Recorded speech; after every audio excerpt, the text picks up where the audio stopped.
he's been fantastic in it.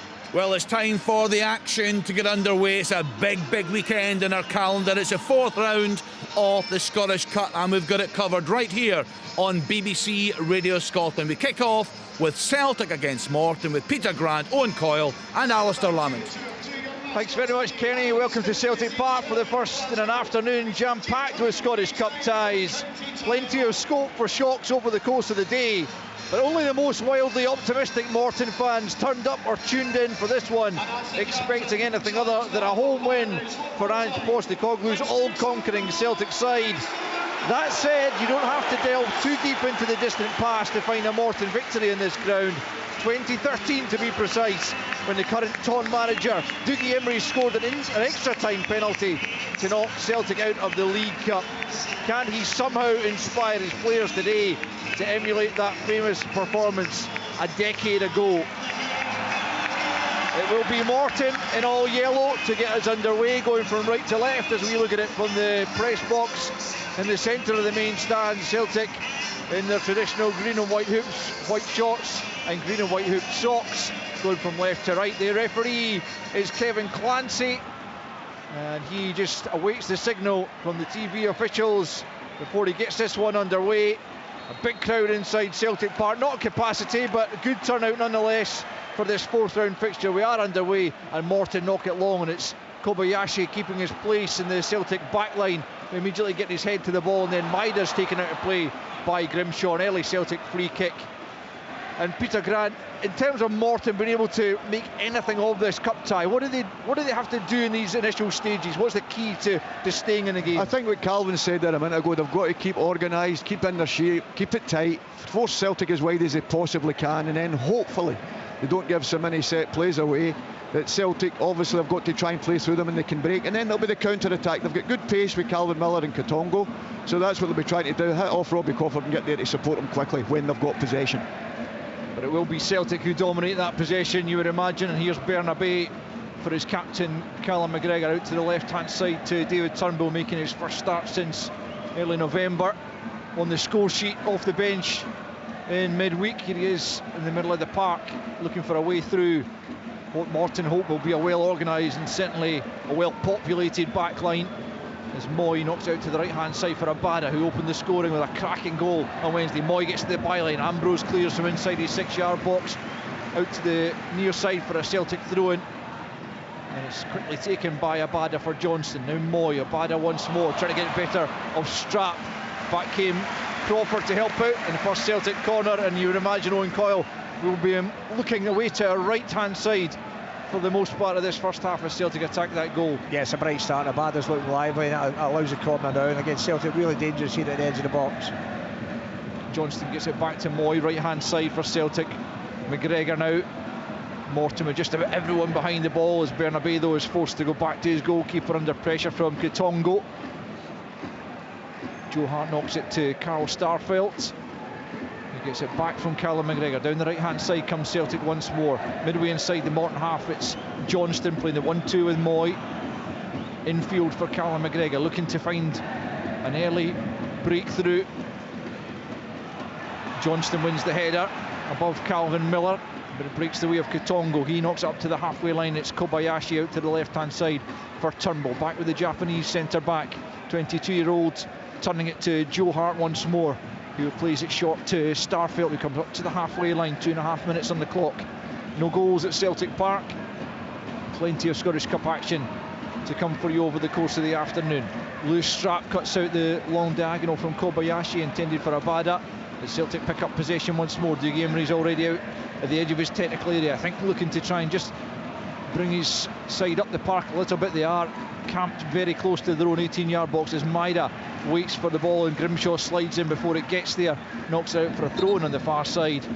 But well, it's going to be the story of Celtic dominating possession, you would imagine, Owen. Yeah, what they have done, Morton, but your Crawford normally plays a little bit higher up, so Muirhead's obviously been left as a lone striker, so really it's a 4-5-1, everybody back behind the ball, trying to be compact, trying to cut down the spaces for Celtic. But Celtic as they are, they'll be relentless, they'll keep coming forward as they are now through Abada.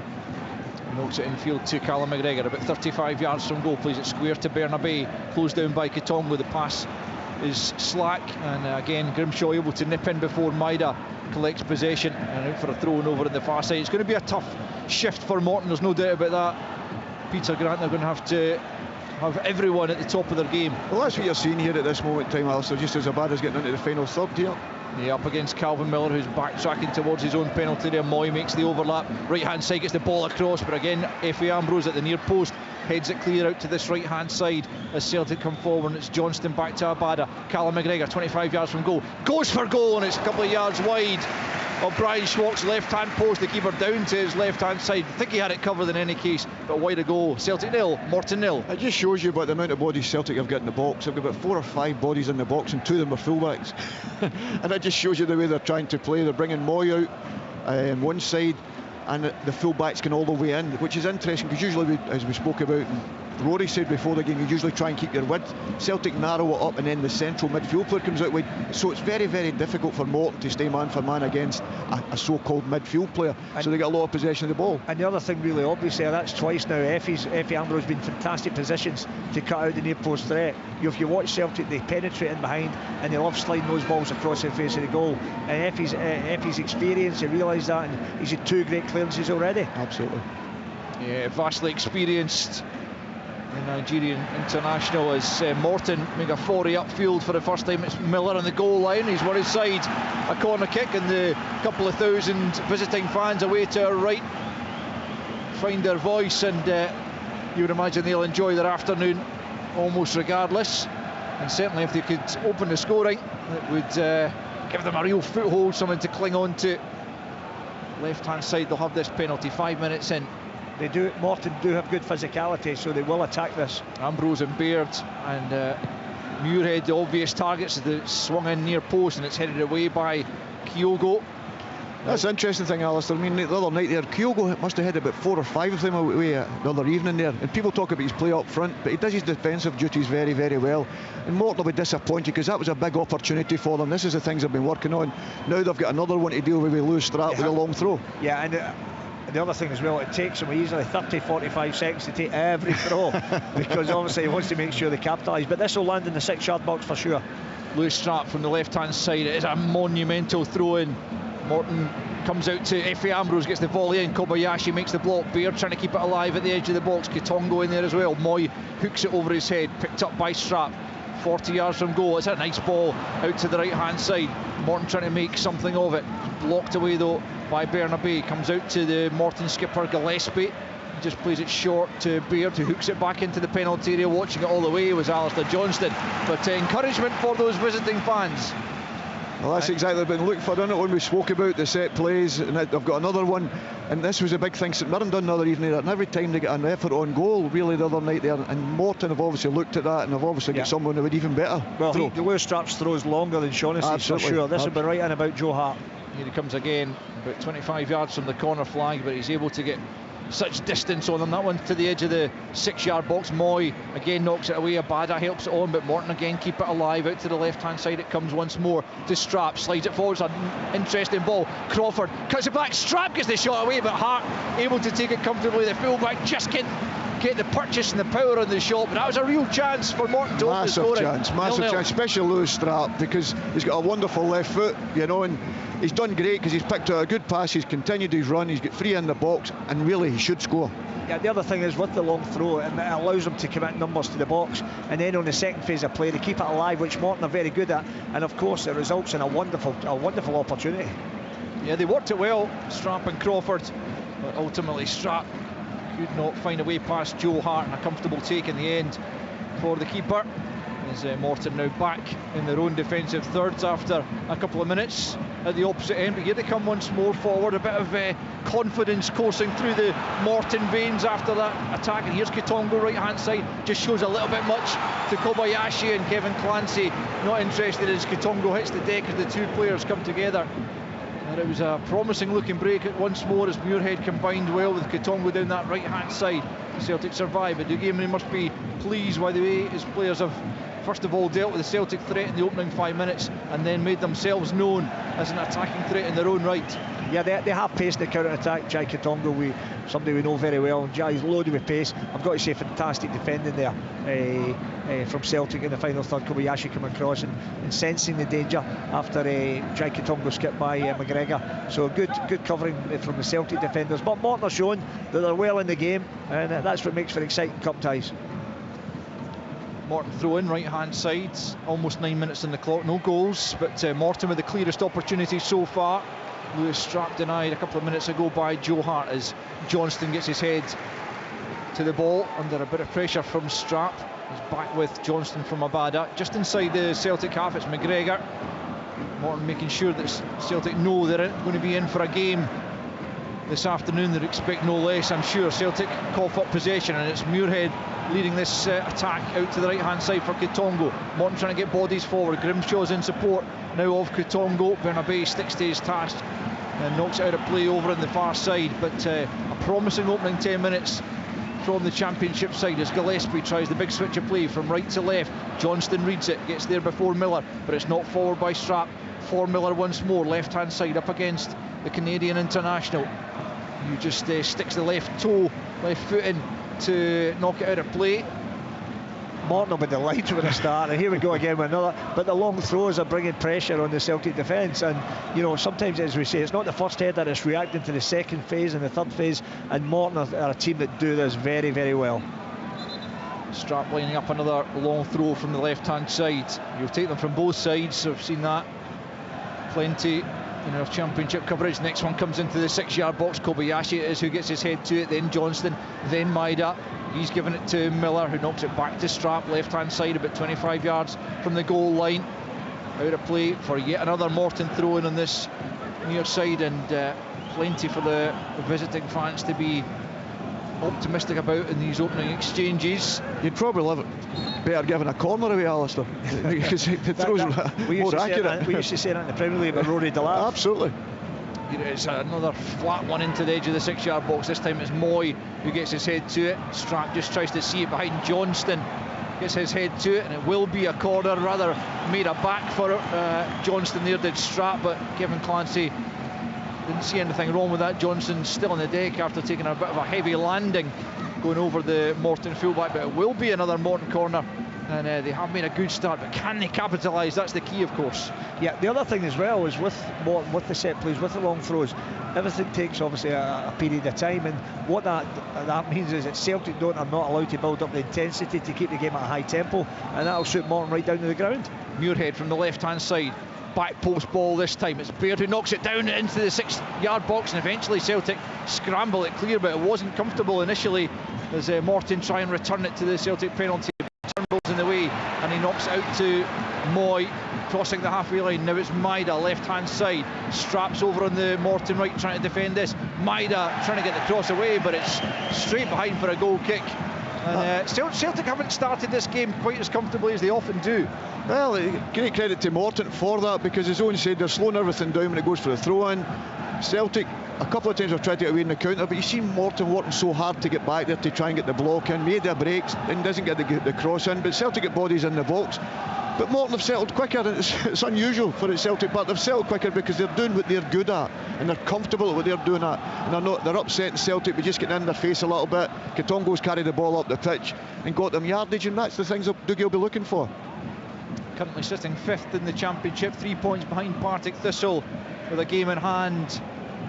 Thistle in that final playoff spot just at the moment, but 2 men alongside me know exactly how turbulent the Championship can be as Abada attacks the Morton penalty away from Strap, tries to poke the ball goalwards. It takes a deflection out to the right hand side, and it's Moy trying to force it back into the 6-yard box. Again, Efe Ambrose taking up that position we've spoken about 2 or 3 times, clearing it from his near post.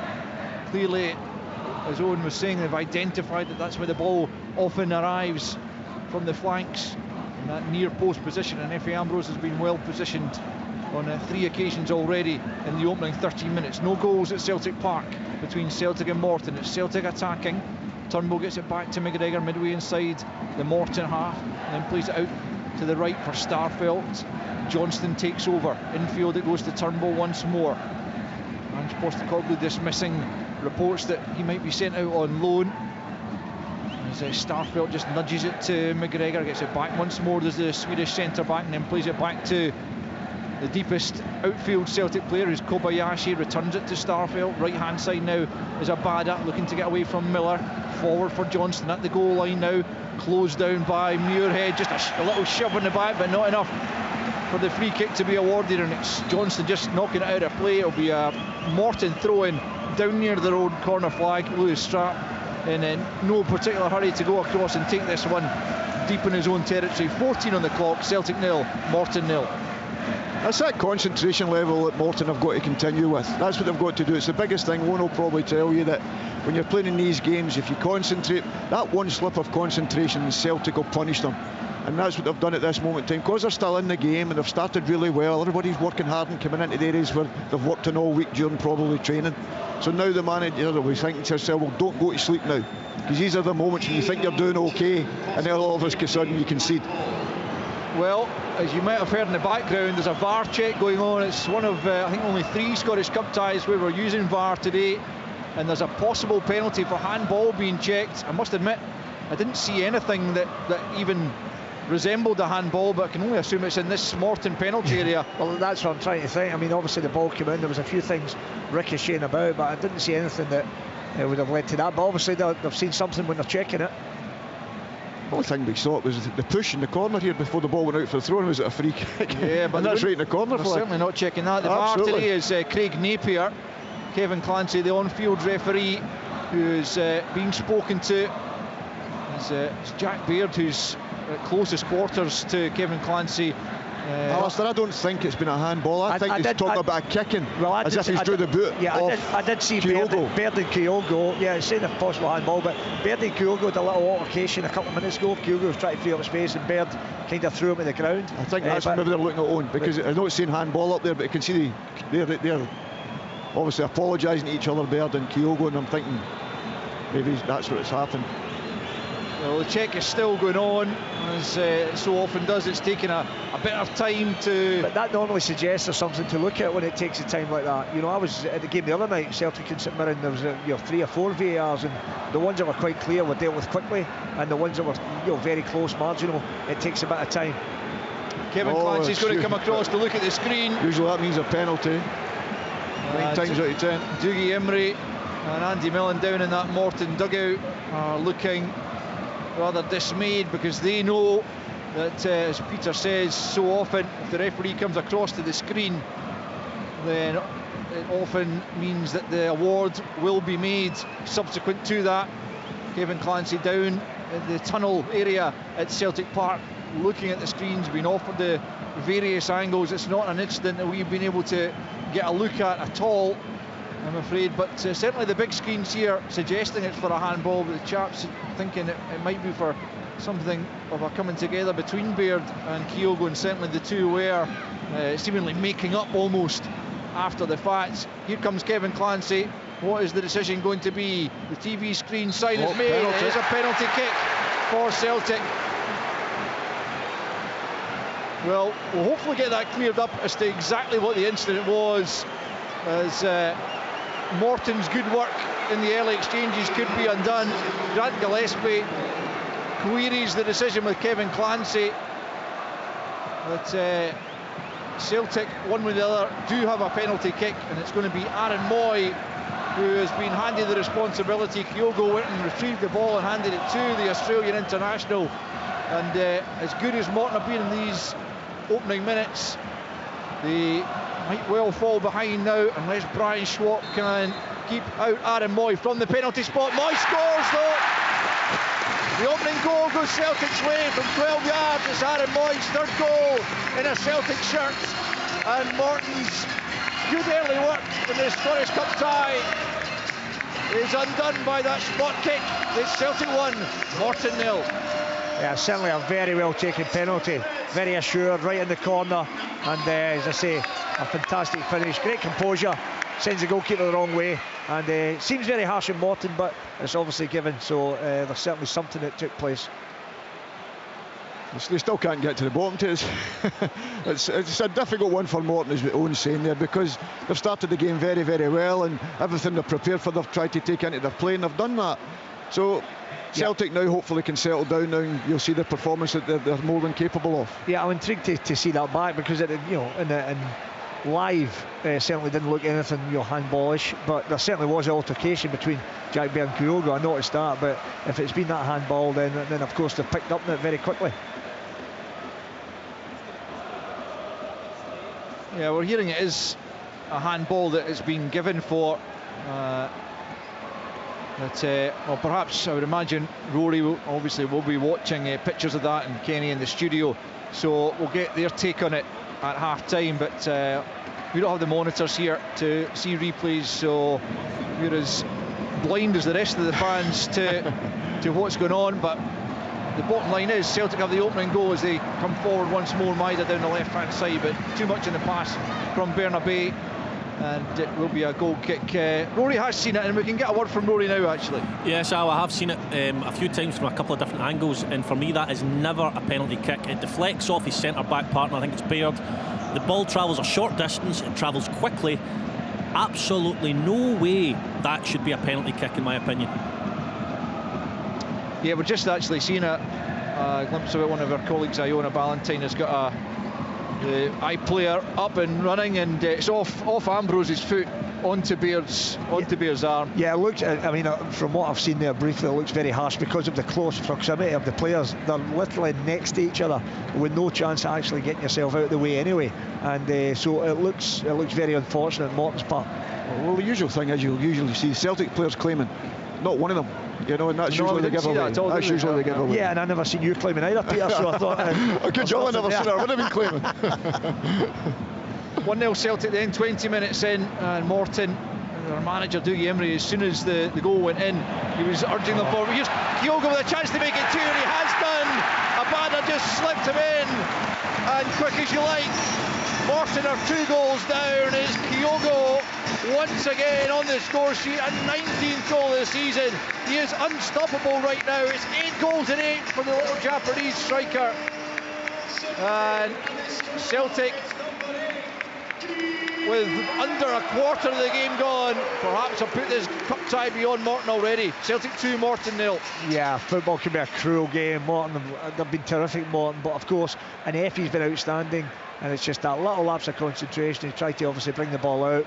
Celtic have seized upon it quickly. A wonderful weighted pass from Abada to Kyogo, and an outstanding, a striker in real form, composure, knows where the goalkeeper is, and a wonderful finish. But Rory spoke about it before the game. They're the moments with Effie, that obviously you'd have probably said he'd have stayed right at the top a lot longer because of the moments, because in the big games you can't afford to do that against the best players, because they do punish you, and at certain levels you get away with it. Unfortunately not at this level, especially not against a player like Kyogo at this moment in time. Could be a long afternoon, but here's Katongo down the right hand side. Can Morton get a goal back immediately? Strap, a big chance, tries to poke it goalwards, in steps Johnson, he's fouled by Strap's. Another huge opportunity for Lewis Strap, his second of the game, but just as the first time round he couldn't make anything of it. It remains Celtic 2, Morton 0. That was an unbelievable chance, Peter. I mean, Katongo leaves a fullback for dead with his pace. Wonderful crossing. With all intents, it looks as though Strap's just going to knock the ball in. I've got to say, I thought Johnson defended the situation well and retrieved that, because it looked, it certainly looked like a goal on the cards for Morton there. Absolutely. Katongo's done very well 2 or 3 times getting down the side. We always say about his final ball, you know that as well as I do, Owen, but he's got down there 2 or 3 times and picked a right pass.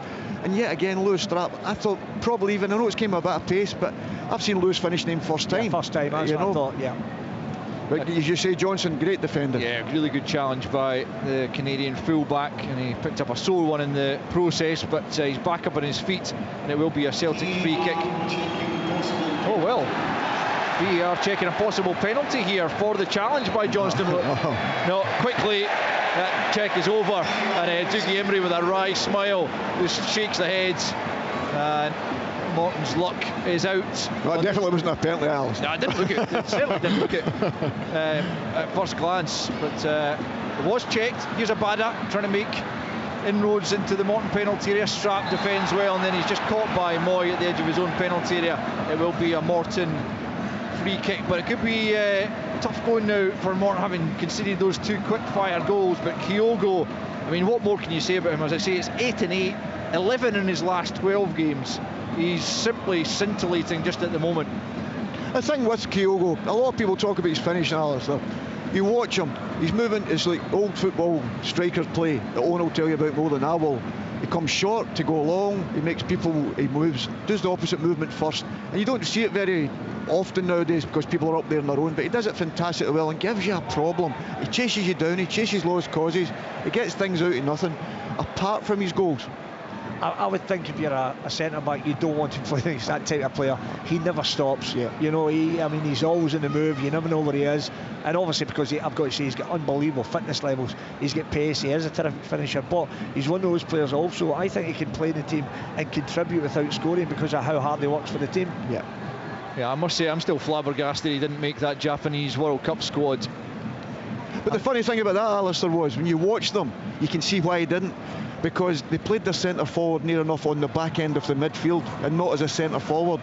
And I don't think Kyogo likes that. He likes to play on the last line. And I think that's why Maeda suited them better. Because he played that role to mark the so-called deeper midfield player of the opposition. Yeah, I agree with that. The only thing I would say on that is you don't want to be one-dimensional. You want to be able to mix it up. And that's why I thought he'd certainly been in the squad. But listen, that's what managers and head coaches are, the job they're charged with, to pick the players they think suits them. Yes. Well, Celtic have had the benefit of it. I think, I'm sure he would have been energised as Maeda has by going to the World Cup, but certainly the rest that was afforded to him has probably done him the world of good as well, and he really has come back from that World Cup break in just brilliant form. He's made it 2-0 25 minutes in here at Celtic Park. Morton still trying to make a game of it though, as Blues chases the ball forward, but Kobayashi there first, and Celtic pick up once more midway inside their own half. And you have to imagine if Celtic want to, they could go and really demolish Morton this afternoon, having got those two early goals. Here's Moy out to the left hand side for Maeda, angle of the box, slips it through for Bernabei, left hand side, cross goes Baird, hands by the side, making sure that if the cross comes in, it doesn't come off his arm this time around. Ambrose just from the edge of his own 6-yard box pokes that one clear.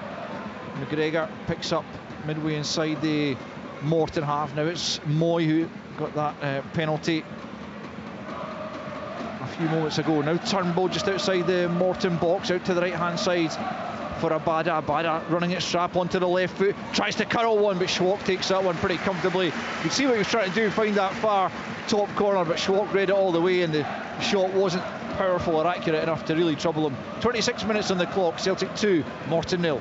For a wide player, Abada gets a lot of efforts and goals, you know, and he wants to score goals. It's fantastic if you've got that, but especially nowadays when you're playing with this one striker, you've got to have guys that are a goal threat from the wide area who are willing to get in the box, and he does it constantly, and he can go either way, which is a good thing. I've been very impressed with him. I think Abada, I actually think that's his biggest asset, Peter. I think it's the best part of his game. I think he's okay in 1v1 situations, but I don't think that's, you know, what his big assets are. But what he is, he's a terrific finisher, and he's, I've got to say, an unbelievable anticipation at the back post where the ball's going to drop. You know, like it's like a striker when he knows where it's going to drop. Here he goes again. Yeah, up against Strap, looking for the 1-2 off Moy. Ambrose comes across to block the shot from the Israeli, and then hooked clear by Gillespie up towards Muirhead on the edge of the centre circle. He and Starfelt contesting the high ball. It falls instead for Kobayashi, and now it is Starfelt out to the right hand side. Johnston with room to cross if he chooses. Calvin Miller gets back and the ball comes infield for McGregor. Thought about the shot momentarily, plays it square to Turnbull. Now Maeda edge of the box, well challenged by Grimshaw, the former Motherwell man, brushed aside though by Maeda. Maeda to the edge of the box and then scoops it high over the crossbar. Good work to get the ball back from Dyson Maeda, but the shot didn't match the lead up work, and it remains Celtic 2, Morton 0. Probably sums up Maeda. His work ethic is unbelievable. He lost possession. The first reaction was not to worry about what he'd done. He went and got the ball back, and it's a bit unfortunate. I think he was caught in two minds whether to strike it or lob the goalkeeper, and they ended up doing none of them. Yeah. But he's a fantastic team player, and we've all heard him on the air. Absolutely. The thing is, he lost the ball initially, but as you say, Peter, his energy and desire to go and get it back, wins it back off Grimshaw, beats a couple of men effortlessly in the edge of the box. And to be fair to him, I thought it was just a little bobble. I've got to say this, and I thought this the other night as well against St Mirren. I've seen the actual Celtic Park in better condition, Peter. Looks a bit bare in patches, and normally it's such a lush surface and a surface that everybody wants to pass the ball on. Well, the groundsman was saying that. I was speaking to him the other night there, and he was talking about a hell of a lot of water they'd got, and it was soaked underneath, and that's a big problem they have. Here's Abada making the best of that surface right now on the right hand side, plays it back to Moy, and now McGregor midway inside the Morton half, looking for the run of Kyogo. Ambrose could take no chances and heads it behind for a corner kick to Celtic. 28.5 minutes on the clock as Moy comes across to the right hand side, and Celtic look for a third goal in this contest to really put the game beyond Morton. Here's McGregor picking up from the corner, past a couple of players inside the penalty area, couldn't quite wriggle past the third. Plays it back out to Moy, right hand side, into the box it comes. Kyogo lays it back for Abada, edge of the box, curls one just over the top. Schwab dived, but it was just over his crossbar in the end. In any case, as Abada looked to find that third Celtic goal just a few inches too high, it remains Celtic 2, Morton 0. For a wide player, he's got a great feel for the ball when on his final finish. You know, usually sclaff it, whatever. He's not. He's always just either hitting the target, making the keeper work, or a block's getting in. And he was very unfortunate. You can see the disappointment in him, and that's fantastic to have if you've got a wide player who wants to score as many goals that he has. And he's only a young man learning his trade. Yeah, very good finish. You can see even on the corner how inventive Celtic have been now with a little. I mean, McGregor, some unbelievable skill. Must have beat 4 or 5 men there with quick feet. So yeah, they're certainly trying different stuff now. Here's Abada again into the penalty area. Strap trying to get back at him. Abada tried to check back and then go again on the outside. Strap was able to just stick out the left boot and knock it behind for a corner. Good defending in the end from the full-back. It's a tough task up against the speedy Israeli down that right hand side for Celtic. Moy preparing to take the corner as the half-hour mark approaches. Near post ball, wasn't a great corner, headed away by Crawford out to this near side for the Celtic throw, and quickly taken by Moy into the feet of Abada, about 25-30 yards from goal. Moy picks up once more. Now it's Turnbull. Turnbull plays it square up. Bernabei just has to check his run out to the left hand side now for Maida up against Grimshaw. Left hand side, the Japanese player knocks it back to Turnbull. 1-2 with McGregor, just lays it off for the midfielder. Turnbull to the edge of the penalty area. Now it's Bernabei, left hand side of that box, knocks it back to McGregor. Square for Johnson now, poor touch from him, almost worked to his benefit. Comes for Moy instead. Abada slips it through for Johnson, looking to flick it back into the path of Abada. Ambrose was there though to clear Morton's lines, but they are again sitting very deep inside their own penalty area. Celtic pick up possession once more and come again looking for a third goal in the tie. Starfield on the halfway line. I think what you said, Alistair, that's what they've got to be careful. I think Effie's taking them a little bit deeper in their box now, and you want to be trying to keep on the edge of that box as much as you possibly can, not going any deeper. But they're getting themselves dragged back further and further, and that gives you an opportunity for anything that drops in the box with the finishers that Celtic have. It gives them another opportunity. Yeah, it's difficult, isn't it, to try and keep that high line as much as you want to. The psychology of it tells you just want to protect your goal as much as possible. But Celtic able to pick through these packed defences. That's a heavy, solid challenge on Kyogo, but it looked like a fair one from Baird, and the Japanese striker quickly picks himself up. No complaints as Morton try and come forward down the left-hand side. Johnson makes the challenge on Kitongo. It'll break almost for Joe Hart just outside his area. He knocks it clear, and Moy picks up and finds Johnston, who in turn plays it to Starfelt, and now McGregor back to the edge of the penalty area. It goes for Kobayashi, who will bring the ball forward. Morton just dropping off, and the ball's played forward down the left hand side for Maida. Maida comes infield midway now inside the Morton half for Moy. Moy out to the near side, the Celtic right. Abada to take on Strap. Back infield it goes instead for Moy. Little ball infield for Kyogo. Kyogo tries a cute pass for Abada, but Miller was in the way. But again, the clearance up towards the halfway line, and Kitongo's the furthest player forward, but he's a good 20 yards off where the ball ended up, and it's so difficult for Morton to get out just at the moment. Just trying to stay as much in the game as they possibly can. They do not want to lose a third goal before half time, and ideally for them, they want to get a goal back to really make a cup tie of it again. Lewis Strap pinches the ball off Johnson, but he can't keep a hold of it, and it will come to Starfelt on the halfway line. McGregor just nudges it back into his own half for Kobayashi, former Vissel Kobe teammate of Kyogo out there in Japan. Here's Abada up to the edge of the penalty area once more. Moy now with the shot. It's well blocked by a combination there of Gillespie and Beard, I think it was, at the edge of the penalty area. Turnbull just takes his eye off the ball as it's played it to the left-hand side. Maida not giving it up and keeps it in play again. You see the work ethic of Dyson Maida. Turnbull had given that up for going out of play. Maida wasn't having any of it, and Celtic able to recirculate possession. Kyogo now for McGregor, midway inside the Morton half. Morton trying to get out Robbie Crawford, trying to press the ball, but it's so difficult. Celtic able to just knock the passes off left, right and centre. Here's Bernabe into the penalty, the left hand side, tries an adventurous shot of goal from an angle, doesn't come off well, high and wide of Brian Schwalk's goal. 34 minutes almost played at Celtic Park.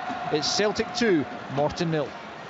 The interesting thing is, we talk about Maeda, it gives the wee spark to the supporters. It's a small thing, but it keeps the game alive. It keeps the supporters involved in the game, and it's a demand that the manager has. As you say, the manager will pick that up with Turnbull, and then people will say, why is he not playing?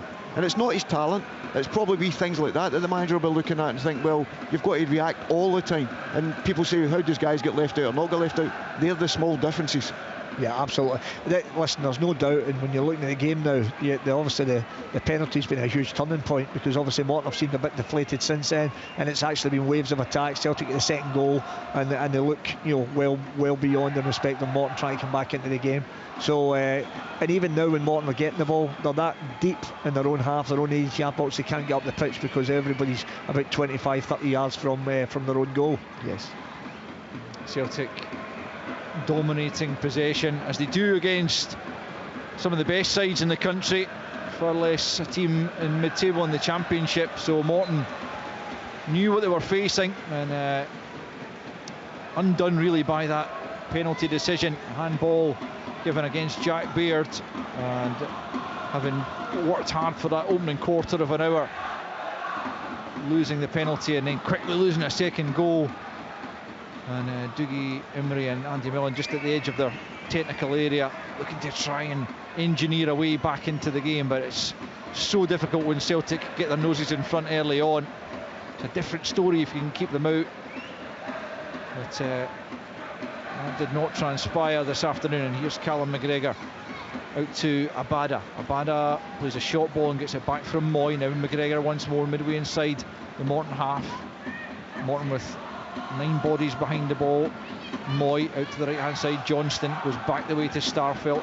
Cross comes Muirhead to try and close him down, but the pass is quickly played to Kobayashi, with Cameron Carter-Vickers still out of the squad. Missed this one and the last one.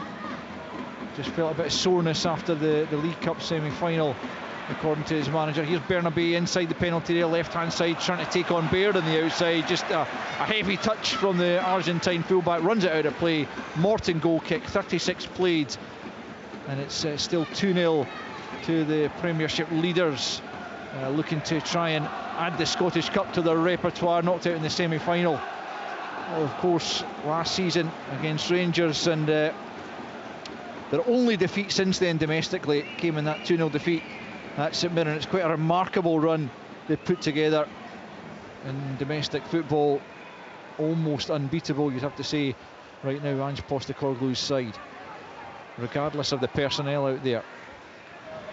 As Ambrose knocks it back to his goalkeeper, Brian Schwalk, who clears long over the halfway line. Muirhead will give chase momentarily, but he knows that's going to end up in the arms, or at least at the feet of Joe Hart. Comes out to the edge of his penalty area and knocks it short to Kobayashi. Peter, you were here on Wednesday, I think you said. What did you make of Kobayashi? I liked him because he's got obviously a natural left foot, so I think it moves the ball quicker on that side of the pitch, and especially with Celtic, we're bringing the full-backs in. I think it's easier to play that pass at times. Sometimes I felt when Carroll plays that side, he comes across and uses Carter-Vickers too many times. Here's Moy, edge of the penalty area, gets his shot all wrong on the left foot. Came to him and just sat up nicely to take the shot on him, but he didn't get a hold of it, and he drags it well wide of goal. But difficult to see a way back into this cup tie for Morton just at the moment, Owen. Yeah, as I said, I mean, they're that deep in their own half. It's difficult for them now to even get to the halfway line. And maybe it takes a set play or something to try and get them back in, but at the moment it's waves of attack. Celtic are dominating possession, they're circulating the ball well. What they probably need to is create more goal scoring opportunities. There's not been an abundance of them, but they've certainly done enough of the ball to try and do that.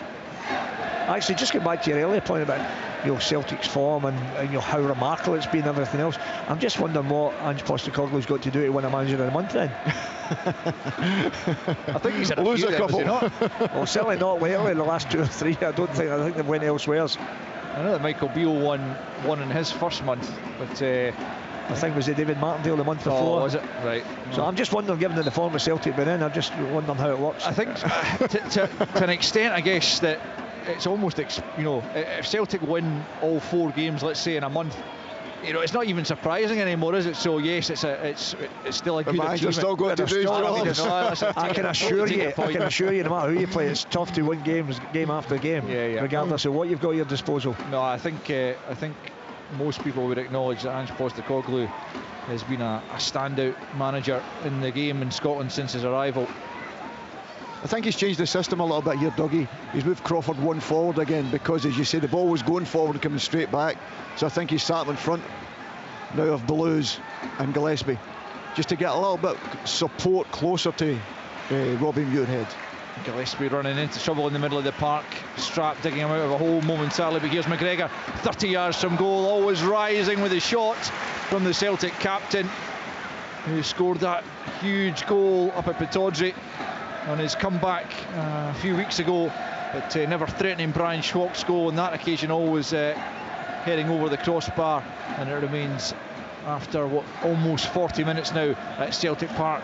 Celtic 2, Morton 0, and Morton will be absolutely desperate to get in with the damage no worse than it is at the moment. Yeah, I think that'll be the key for them. If Dougie and Andy Milne can get them in, certainly no more than 2 at half time, they'll feel like we're a structured organisation, maybe a set play, they can find us way back into the team, but certainly a third goal I think will give them absolutely no chance of coming back in this game. The big disappointment is they probably should have been 2 up. That's the biggest thing for them. They chances, and as you say, you always get punished against the better sides if you don't take the opportunities. Yeah, I think if somebody had scored, a fantastic goal, you told your hand up. I think it was just the nature of the goal. A VAR waiting for a penalty, nobody really seeing him. Even when you see it back, I mean, I don't know how he can get out of the way of that. They're in such close proximity to each other, so I felt it was very harsh on them. And of course, then you get a little bit deflated. Celtic tails are up, and Celtic are wonderful footballers when they get in front, for sure. Here they are through David Turnbull, about 30 yards from goal, turns it back the way to McGregor, always available for a pass, the Celtic captain. Johnston gets it back from Bernabei, still midway inside the Morton half. Now it's Moy just in the edge of the box to the left hand side to Maida, back with Moy once more, 20 yards out, Turnbull with his back to goal. Moy once more taking over into the penalty area, goes left hand side. Maida picks up a pocket of space, turns and gets the shot away. Brian Schwalk in a good position at his near post to take that, but Maida turned, looked to have almost no space to operate in, gets the shot away, but Schwalk equal to it. Celtic 2, Morton 0. Only will tell you better as a centre forward, but if you're getting that space in the box, the defender's going as deep as that, you're only waiting for trouble. Yeah, absolutely. Listen, it was clever play, Moy, and Maida, very clever football. But when he popped up in that space, you're right, Peter, I thought, with his quality. That being said, Morton managed to get 1 or 2 back on the cover and forced a straight shot to the goalkeeper rather than getting a quality finish away. Long ball forward that Calvin Miller could make nothing of, and here comes Celtic on the counter. It's a bad up against Ambrose. He's pulled the centre back out to the left hand side as Morton defend. Gets it into Kyogo, back for Turnbull, tries to place it into the bottom corner.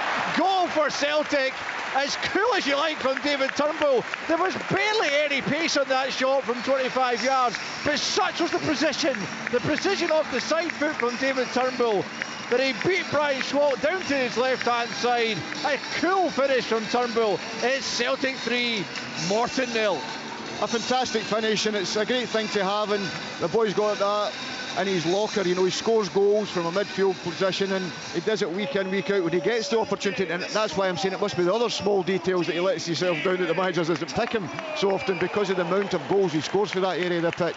It's a fantastic finish. Abad has done well, taking it inside yet again. I thought they went a little bit deep and then it allowed that nice pass back out, but a fantastic finish. You're right, a great move. I mean, Abad into Kyogo, picks up the penalty spot. He's got the awareness to see Turnbull just outside the edge of the box, and Turnbull's strike the other night was more power, driven right in the corner against the man. This was such a well placed finish, passed into the corner, an exquisite finish, and it puts the game certainly now beyond Morton's reach, I would suggest.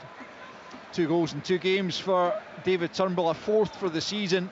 Chances have been limited, certainly in this Celtic squad, it's so difficult to secure your place in the starting 11. A chance today though, and he's on the score sheet once more. And now you would have to say Celtic look out of sight, and here they come pressing for more before half time. A bit of a sickener for Morton, just in the stroke of half time almost. They lost 3-0 in the last couple of visits in the Scottish Cup, and 3-0 they trail before half time. And Moy finds Abada inside the penalty area, cross goal, and neither Maida nor Kyogo can get on the end of the Israeli square ball. It looked like it was opening up for a Celtic fourth. It wasn't to be, and with the 90 seconds of the opening 45 minutes left, it's still Celtic 3, Morton 0. Again, wonderful football. I mean, the pass, and probably the pass of the game inside the football. Abada raising a wonderful ball across, and both Kyogo and Maida very close to getting that final touch, which I've got to say would be very harsh on Morton, but some wonderful football. And Celtic get their tails up now and just, you know, knocking the ball about at will, and looking though they're creating chances every time they step into the Morton's final third. The only thing I would say about David Turnbull is I wish he would celebrate his goals more. He'd enjoy them more. I'd be still running around the park, you know. But as I say, because he's got to add that wee bit, because it's not very often you do that here. So enjoy the moment, because it's the hardest thing in football is put the ball in the back of the net. Celtic have done it on 3 occasions so far, and here's Abada looking to try and create a fourth before the interval. It's Johnson now on the right hand side. Pass comes through to Moy inside the penalty. It finds Abada. Abada loops up on the left foot. Shot saved by Schwab. Wonderful bit of play from Abada to hook it from his right foot onto his left. Gets the volley off, but Schwab able to push it over the top of his crossbar and prevent a Celtic fourth. As we enter the final minute of the 45 in this first period. Celtic 3, Morton 0. Corner Celtic. We'll get a word from the guys on that bit of skill as Moy sends in the corner from the right hand side, headed away as far as Turnbull, about 30 yards from goal, gets it back onto the right foot, clips it in looking for Abada. Miller was alive to the danger there, heads it clear out of the penalty area. Katongo can't get anything on it. McGregor turns it back to his keeper. What about that skill a moment or two ago from Abada? Fantastic. And as I said before, Abada for me is the instincts of a striker. When he's in the box, you feel he's as good a finisher as anybody, I've got to say that. And the other bit, if he does add the 1v1 to his game, he's going to be one unbelievable player. But he certainly knows where the goals are. He's composed, and he has a great finish. Here he is, getting it into the penalty area once more. Kyogo with a shot, and the goal for Kyogo. 20 for the season for Kyogo, made by Abada. Morton couldn't clear their lines, and it fell kindly for Kyogo, who still had plenty work to do, but he flashed the shot against Brian Schwab's goal, and it's Celtic 4, Morton 0 in first half injury time. Well, again, Abada goes at the full-back one way or the other. Then he picks out a good pass. It just wasn't splashed across the goal. He picks it back, but yet again, Kyogo so sharp, didn't stop, always on the move, and a fantastic finish. And a terrific finish. I've got to say it's a defensive mistake from Morton. The ball's played in from Abada. As decent as it was, it should have been cleared. It's half cleared at sprints. And the great thing, we spoke about Maida, but also Kyogo, the reaction to each phase of the game is incredible. And the better strikers, they wouldn't have gotten that ball, but such is his reaction, his anticipation of where the ball drops. He's on in a flash, a half turn, and he just fires one into the top corner. Wonderful finish. Harsh on Morton, but that's what good players do. They punish you for every mistake that you make. Yeah, Kyogo absolutely relentless in front of goal. His figures are just astonishing just at the moment, and Celtic will continue to push for more. You know, that is just the way they play. There'll be no sympathy. They are just ruthless. And in first half stoppage time, Kyogo adding a fourth for Celtic. Morton trying to come forward to get something out of this first period. As Peter said a few moments ago, they might have been ahead. Lewis Stratton with a couple of big chances early on, but couldn't make anything of them. And as it is, they find themselves trailing by 4. Ambrose midway inside his own half tries to play the ball forward and finds a teammate who's fouled just inside his own half, Cameron Blues, and it will be a free kick to Morton. But Dougie Imrie has a big job on his hands at half time. How do you lift a group of players who go in 4-0 down at half time? Well, again, you're right. I mean, I certainly don't think the balance of play it should be 4, but when you make mistakes, you will be punished for quality players.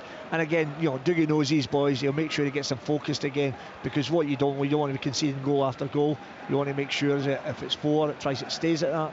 To do that, it's going to be a long second half, but they just need to pick themselves up again. As Peter said prior to the build-up to the game, nobody expected Morton to come here, as much as we love shocks in football and particularly cup competitions, but they battled away for long enough. They need to get back to that and not to look to be conceding any more goals.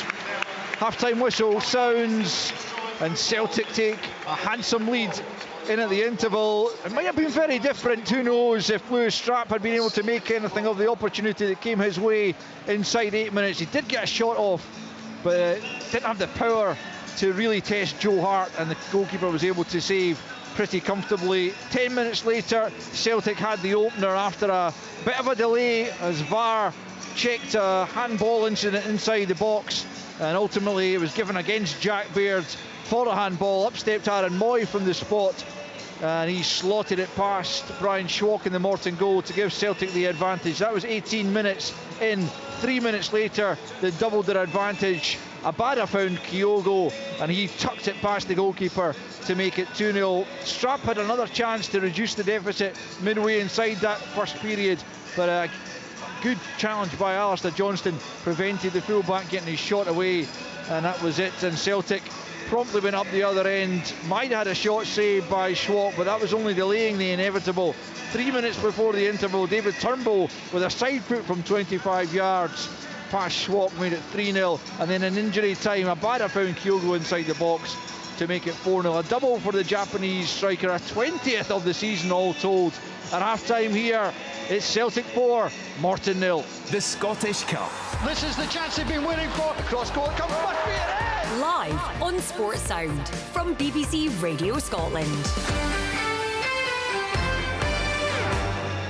It's a busy day here on Sports Sound with the 4th round of the Scottish Cup getting underway at 5:30. Full commentary, St Johnstone up against the holders Rangers. We have 8 games kicking off at 3 o'clock. Full coverage of these matches in Open All Mics. We'll go round the grounds after this game is done and dusted at Celtic Park. We've also got an exclusive interview with the Rangers manager Michael Beale. More on that to come later in the programme. Rory Loy is with me in the studio. There's only one place, Rory, to start with this. I saw your reaction. We heard it. The guys came to you in the studio. You're watching the game on the big screen here.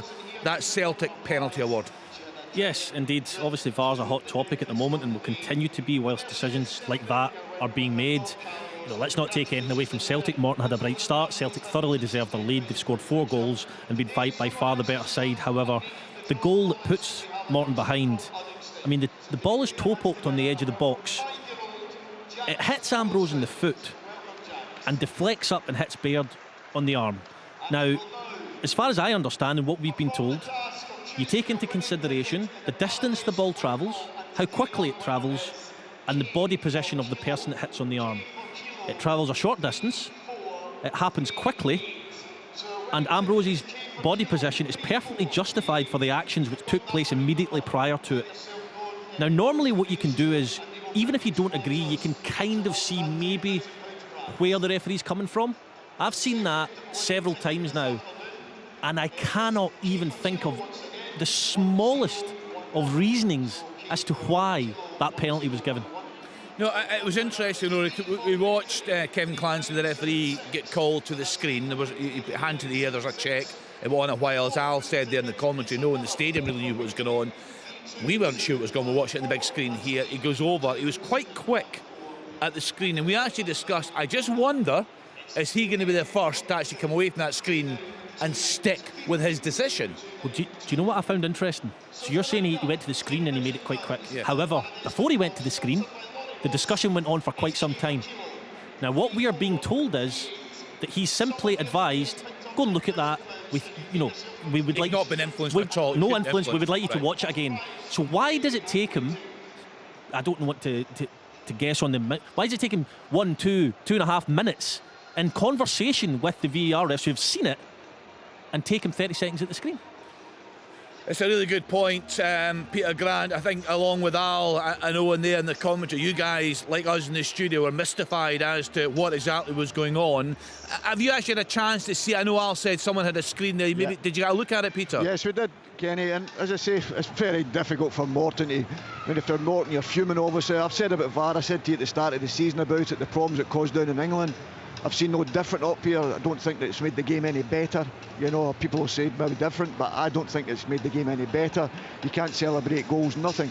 But the big thing for me is here, not one Celtic player or supporter claimed a penalty kick. Not one. And that says enough for me. That just tells you enough about it. It's very unfortunate for Morton. Rory explained it very, very well. The ball's come up off the foot, into the hand, so quickly. The ball wasn't even getting in the net. There wasn't even enough pace to get in the net. So it's not as if you were stopping a goal or anything like that, you know, because if you can look at it the other way then, well, he's the last man. He's handled the ball. Does that put him off? You know, because that's what it used to be. If you handled the ball and you were the last man, you were sent off the pitch. So there's all these different rules you'd be saying in, because I think when it's come off Ambrose's foot, Baird is the last man, then it hits in his hand. So there are all these things. I definitely don't think it was a penalty. Well, I know it wasn't a penalty kick, but Celtic will take it. And when I thought he went over, I thought he was going to be the first to say, listen, it's soft. I'm not giving it. That's not a penalty. There's nothing else the boy can do. I was praying he was going to do it, Peter. I really was. That's what you were looking for, because then it shows a wee bit. Then say, OK, it's working both ways. But it's very unfortunate as Morton, because it changes the game for them, because they had a couple of great chances up to then. And you're saying Celtic are working hard, and you always think Celtic are going to get there. But Morton, as I said, started the game well. We'd do what we said they would do with their set plays, getting the long throws in, causing a bit of a problem, and then created two fantastic chances out of that. So to go behind with an issue like that is very disappointing for them. Oh, and as Rory said there, you know, Celtic have been impressive. We're not saying this would have changed the game. They're 4-0 up. We always expected them to win today. They're having another incredible season. But what we do need to have are the correct decisions being made, and to have confidence in VAR. And everyone that's got in touch with me, we've heard from Rory, we've heard from Peter, I think you were the same yourself in commentary. How on earth has that penalty been given? No, listen, I'm in total agreement. I only seen it back briefly, but when I seen it back, I thought, my goodness, you can't be awarding penalties for that. They were actually literally next to each other, shoulder to shoulder, when the ball's ricocheted up. The lad could do nothing to get out of the way. Was it stopping, which was a clear goal scoring chance? Not certainly in my opinion, from what I've seen briefly. And it was totally bizarre when they're looking at this award and haven't seen it back. Now, would Celtic have went on to win the game? Probably, but Morton were well in the game. We were really enjoying it. They were getting forward, and you had a bit of belief at 0-0. As soon as the penalty goes in, Celtic just move up a couple of gears, and all of a sudden the contest is finished. So I really feel for Morton, and the key, obviously we said about VAR coming in, that you get the big decisions right, and I'm not sure that's happened. And I think, you know, it's that's something that we need to address, and very quickly. And I know we'll say, oh, you know, there's interpretation of the law, and sometimes down that different referees have different opinions, because but surely on something like that, as a football lover, you think, yo, there's no way I can award a penalty for that. No, I mean, we'll hear from both managers after the game. You know, obviously, it's Dougie Emery's first experience of VAR. It's not in play in the Championship. Ange Postecoglou, a couple of weeks ago in his Friday news conference, was very outspoken that day. And basically, he said that, you know, that the decisions he felt had gone against Celtic this season, you know, they would never, they'll balance out by the end of the season. He said so many have gone against us, there's no way that they can balance out. Now, you could argue that last weekend Kilmarnock had strong claims for a penalty, and you can argue today that Morton were very, very harshly done by. But I'm sure Ange Postecoglou will have something to say on that penalty after the game. Dougie Emery certainly will have, Rory, because we saw his reaction down in the touchline. And as the guys are saying, you've got a game plan, you start the game well, your players have all got a job to do. And someone said, was it Derek McKinnon said last week, and someone said, my players all did their job on the field of play, and what you're looking for are the officials to do their job. And I just, with that penalty award, it's concerning. Can I just say on that, and I think I'm glad you've raised it, it's a really relevant point. It shouldn't be about, things will even yourself up over the season, because now with VAR, the decision should be correct. So there shouldn't be any evening up, I've got a couple, we'll get a couple back. I mean, that, for me, the bottom line is you've got VAR, get the big decisions right, because as we've seen today, again, would Celtic went on to win? Yes, but goals change games. All of a sudden that goal, that penalty, and all of a sudden Celtic became a different team after that. Morton also, because they went back into the defend their 18-yard box, and all of a sudden it became damage limitations because of that decision. But see, on that, Owen, because it's not at all the games as well, Kenny. So the games at Capello, that's not a penalty kick because nobody claims for it, nobody sees it. So VAR again has an effect because Morton are playing here and it's the first time it's getting used here, so Celtic get the benefit of that.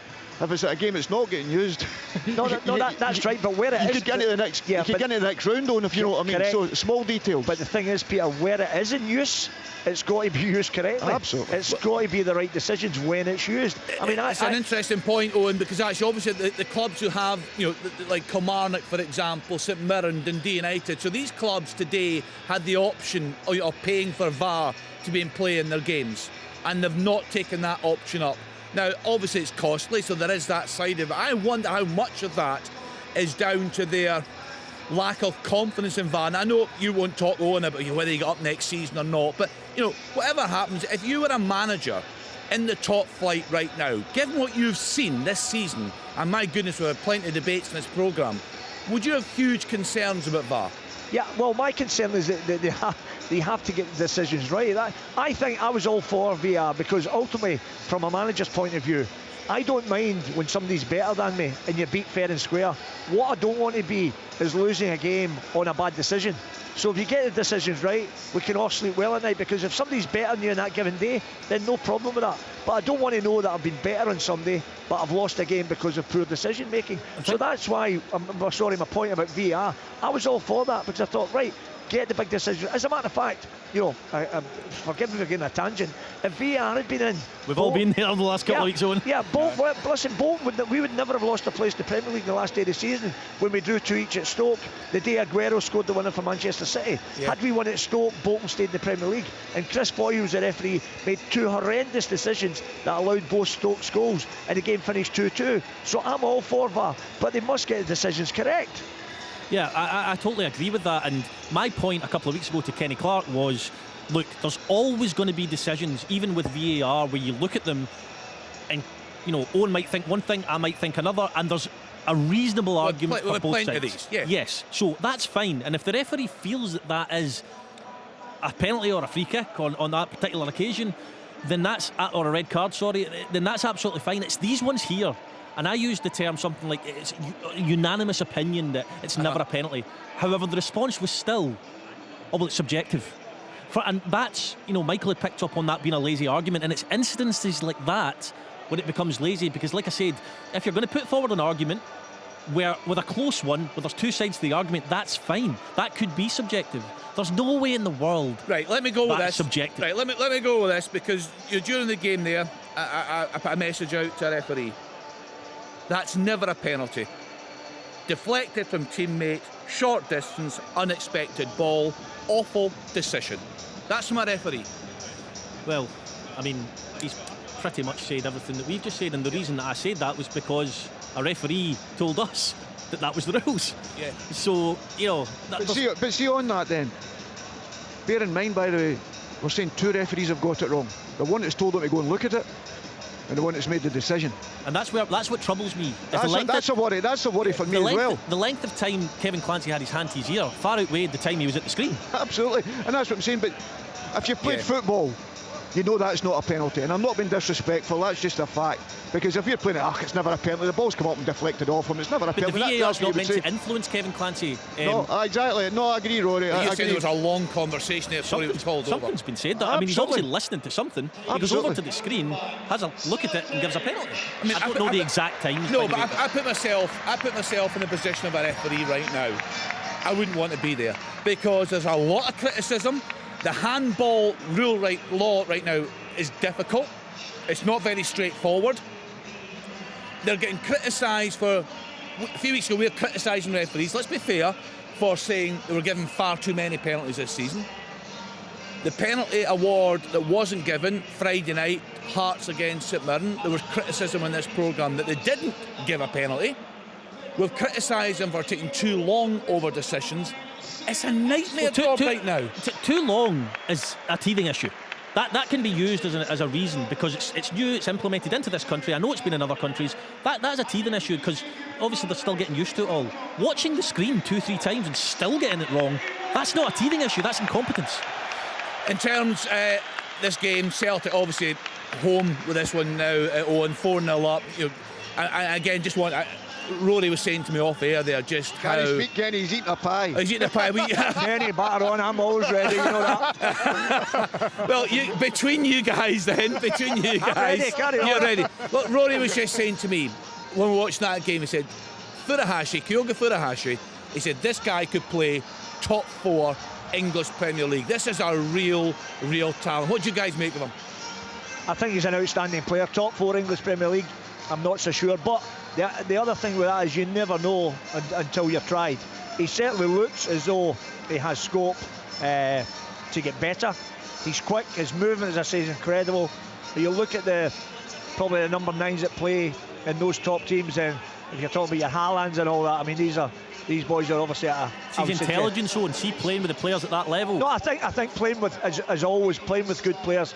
Could he be in those squads? Absolutely. Would he be a starter? I'm not so sure, but you would never know until you give him the opportunity. But he's certainly capable of being in the squad for sure. I don't disagree with that. Well, he's got himself 2 goals this afternoon. Celtic cruising by 4-0 against Morton. Let's get back to Celtic Park. Peter Grant, Owen Coyle and Alistair Lamont. He's not going to get a hat-trick though, I can tell you that for sure, because he's been replaced at half-time by Sead Haksabanovic, and Tomoki Iwata has come on to replace Callum McGregor for his Celtic debut, the Japanese midfielder, and a couple of changes also for Morton as Celtic get us back underway for the second period. It's Darragh O'Connor and Alexander King on for Lewis Strapp, and the skipper Grant Gillespie will get the guys to keep an eye on just how that changes either formation, but clearly I guess first and foremost in Dougie Imrie's thoughts, he doesn't want this to become a cricket score, to get to the embarrassing stage where it really begins to demoralise his players on. Absolutely, and to be fair, Morton on the counter-attack now, big Muirhead driving forward, so they're certainly, their spirits are not deflated. They're certainly going to try and carry a threat when they get an opportunity to. And a couple of changes, King's a natural left back will replace Strapp, and what happens is I think there you'll see that Grimshaw will move from right back and step into the centre midfield role where Grant Gillespie was. Yeah, Grimshaw has played that holding midfield role a lot throughout his career, certainly saw him play there a lot for Motherwell over the years. Looks like Dyson Maeda, Peter, has gone through the middle for Celtic with yeah, I think that's what he's going to play. You just see me how he's left empty there. He's just made that movement, as we say, coming short and spinning in behind. Wherever he goes, he does a fantastic job for the team. You know, people say he's not a fantastic finisher, but he brings so much to the team: energy, enthusiasm, you know, and quality.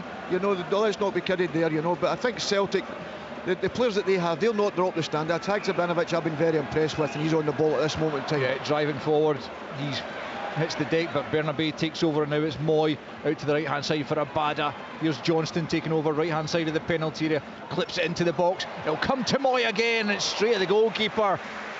Fortunate for Schwab that it was hit down into the ground, and it come right back off the turf into his arms rather than either side of him, because it was so close to goal that if it had gone either side, he might well have been picking the ball out of the net for a 5th time this afternoon already. As it is, it remains 4-0 to Celtic. Yeah, so Haksabanovic playing on that left-hand side with Maeda through the middle now for Celtic, and Iwata in that Callum McGregor role, if you like. Holding role, if Celtic even ever play a holding role. Here's the ball into the penalty, it's a 5th goal! No, it's not! How did that stay out off the inside of the post and away? I was convinced that was going to end up in the back of the net. I think most of the crowd did as well. And Aaron Moy, who saw his shot instead come back off the upright and somehow cleared away, as Turnbull now picks up, and Celtic in no mood to let up at the start of this second half, but Turnbull's ball won't be caught by Haksabanovic, out for a goal kick, and it does remain. I don't know how Abada missed it. I don't know how Abada missed it, to be perfectly honest with you, because when it came back off the post, I don't know if the ball hit him, I mean along the line.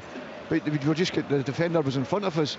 But you expected Moy to score the goal, obviously. But as I say, the rebound, I don't know Abada's actually missed. It was a wonderful play. Peter down the left, cut back. Aaron Moy looks as if he's done everything right. Side footer going in off the inside of the post, and it rolls back along the line. Incredible. Free kick to Morton. First chance for the Celtic fans to see Tomoki Iwata, a new signing this January, coming in from Yokohama Marinos on loan initially, but I think it's an obligation to buy, so he will be a Celtic player beyond this season as Grimshaw prepares to take the free kick 10 yards inside the Celtic half, flights it all the way out to the left hand side, and it's picked up by Miller.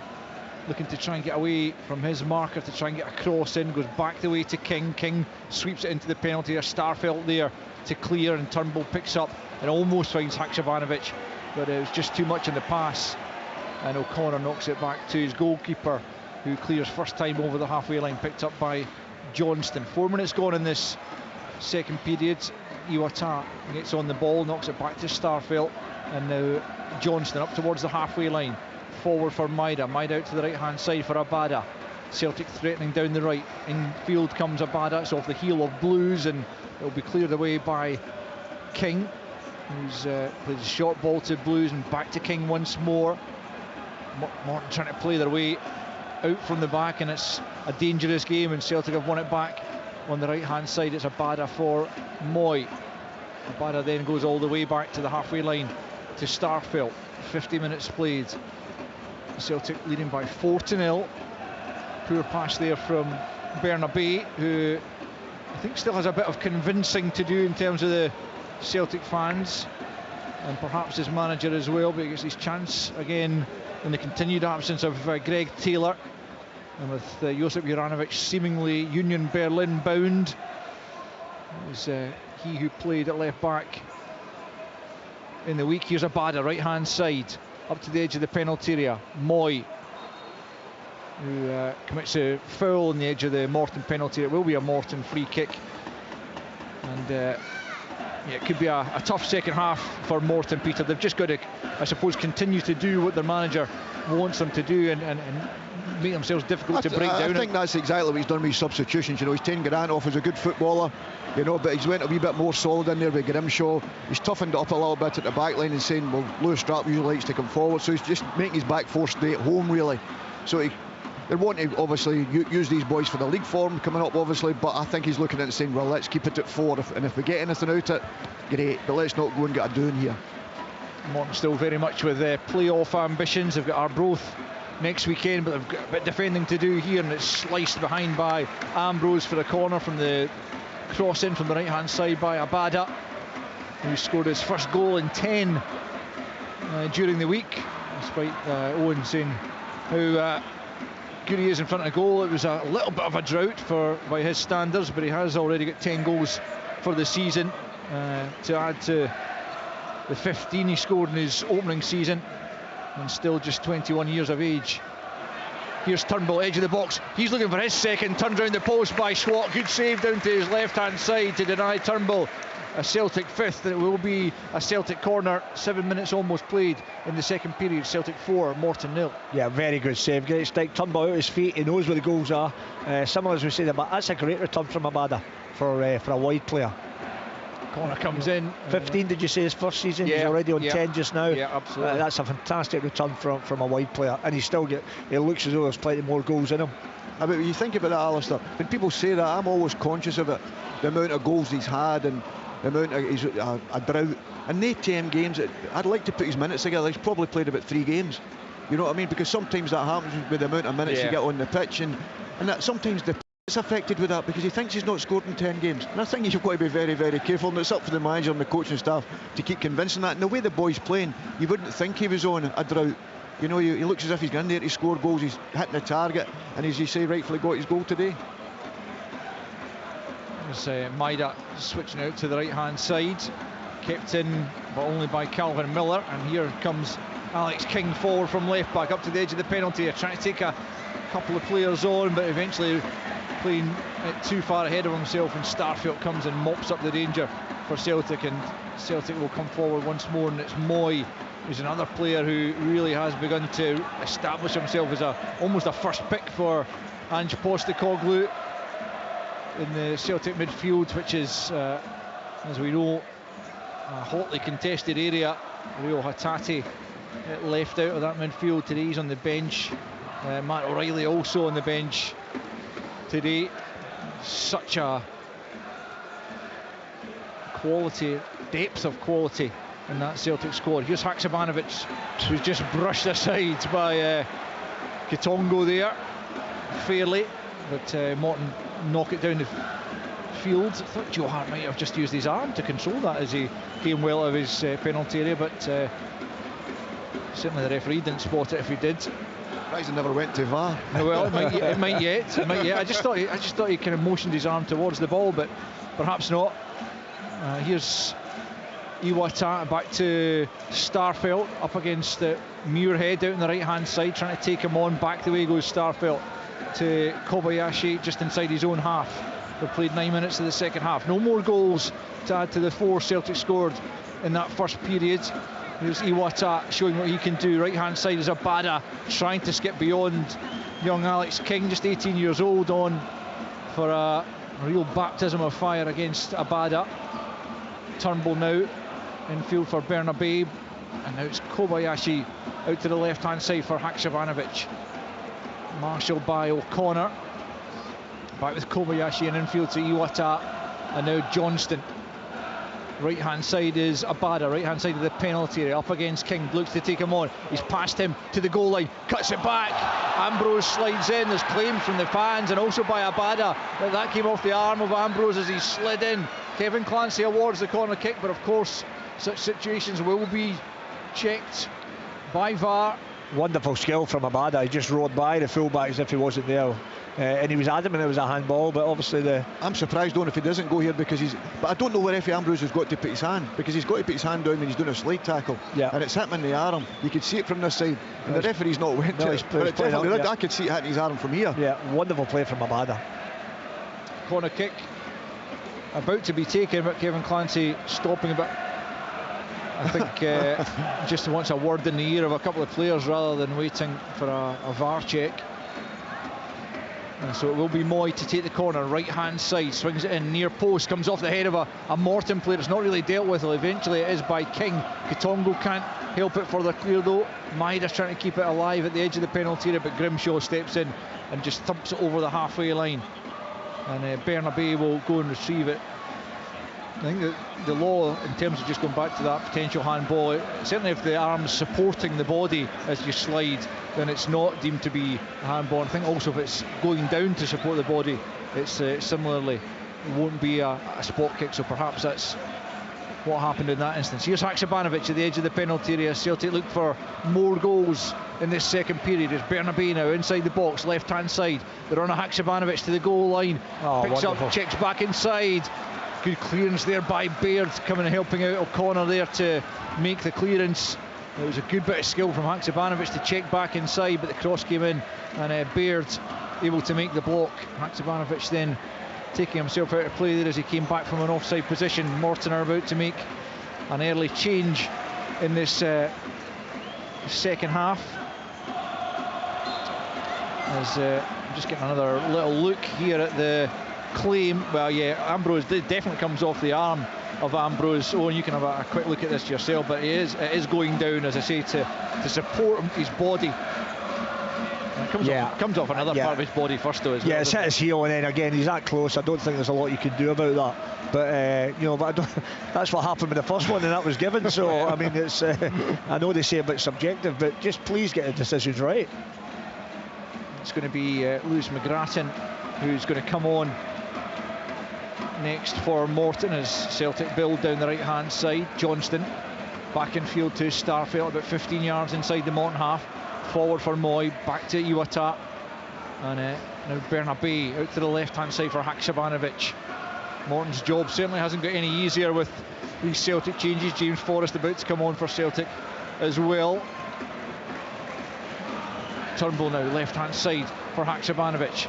Forward comes Bernabei to the goal line. Who did that come off last? Bernabei is Kevin Clancy's view, and it will be a goal kick and a chance for those changes to be made. And Peter, as I think you said earlier on, when Celtic makes these changes, invariably it doesn't, not only does it not weaken them, sometimes it makes them stronger. Absolutely, Alistair, and that's what I'm looking at. You've got James Forrest coming on now, which is great to see him getting some game times in his legs, but you're looking at them and you think that's the difference between them and all the teams in Scotland, I think, is what the personnel they have.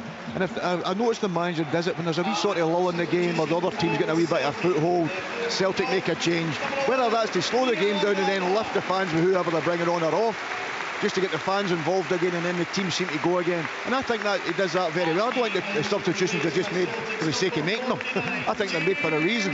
Yeah, I think the other thing as well, it's really, you know, for a manager, it's really comforting when you look at your bench and you know, if I bring somebody out of the game, I'm taking somebody in, but you're actually replacing like for like, because the quality you're bringing in is the same that you're bringing off. So that's a fantastic position to be in, which, you know, Celtic and Ange Postecoglou are, because the strength and depth that Glasgow Celtic have is incredible. Yeah, and they've got virtually, you would have to say, 2 players for every position now, and as you say, they are more or less, well, a couple of examples where maybe Bernabei and for Taylor wouldn't be quite, you know, in terms of quality, but, you know, bringing James Forrest there on for Leo Labada, that's a 5-time Scottish Cup winner who's coming on to play in the right flank for Celtic now. Full of energy. I think that's the thing about the front line. He likes them to still go and press the back line of the opposition, so they're putting them under pressure, giving the ball away, so Celtic are in total control. You know, and that's what he's done just right away there. Maeda just chased the ball down, Forrest and that's up behind him, so the legs are still in the team. They've not weakened it. What you've said there, Peter, 100%, because that's what they have. They all have pace, they all have power. That's why you play at the top level. Yeah. There'll be boys, you know, down the levels with similar ability, but they don't have the pace and power that some of these Celtic players have. And, you know, you see his team, the ones that come in, they're loaded with pace. They go, and that counter press is incessant, and, you know, everybody's up behind it at a real high tempo, and then when they get the ball, my goodness, they go down, you know, they really go for you. Yeah. And they have that pace, that quality. 100%. An hour played, it's Lewis McGrattan on for Jai Kitongo in terms of the Morton change, and Matuki Imrie will be pleased that they've negotiated this first quarter of an hour without having conceded more goals, but they are under pressure here. It's Haksabanovic at the edge of the penalty, looking for a way through, goes back the way to Iwata, quickly closed down by Crawford, but he gets it off to his countryman Kobayashi, and now Bernabei for Turnbull, flipped forward by Bernabei, and he gets it back. Jack Baird makes the clearance, Kobayashi in the halfway line, just knocks it forward. Morton pick up on the loose ball, McGrattan finds Blues midway inside the Celtic half, out to the right hand side for Muirhead has Crawford going outside of him, goes infield to Grimshaw almost lost the ball there but doesn't give it up, but then just runs it out of play, and it will be a Celtic throw in midway inside their own half, quickly taken by Turnbull, gets it back from Bernabei, and regardless of the changes in terms of the likes of Kobayashi coming into the starting lineup, every single Celtic player seems to know what is expected of them. It's pretty seamless when changes in personnel are made. There's Moy out to the right hand side for Forrest back the way to Iwata, midway inside Morton territory. Forrest now quickly closed down by Calvin Miller, who you would have come through the ranks at Celtic with, I would imagine, Miller. Yes, he would have, yes. And as you say, it's interesting because I think they become seamless for Celtic because they don't change the system. I think a lot of teams change systems and whatever, and the players get a wee bit mixed up at certain times with certain personnel can't play in certain systems, and that's a fact. I think this Celtic team, they all know where they're playing, they're all comfortable in the position they're asked to go on in. The opportunity where they play comes up and they're comfortable with it in the way the team plays, and that's more important. And as you say, it's seamless. Calvin Miller, to be fair, is 6 years younger than James Forrest, who would come through the ranks looking up to James Forrest as someone to try and emulate, but hasn't quite got that level. Then few have, and it's brilliant play down the right hand side. Moy linking up with Johnston. If that had ended up in the back of the net, that would have been a real candidate for goal of the season. The intricate build up between Moy and Johnston was superb. Johnston spins inside the penalty area, but the shot is into the arms of Schwalk, and it remains Celtic 4, Morton 0. A very good play. As we talk about Johnson, you know, getting forward, and he's fitted in seamlessly in the full back area. So if they're talking about Juranovic for 10 million and Johnson coming in, I think yet again it's another fantastic piece of business.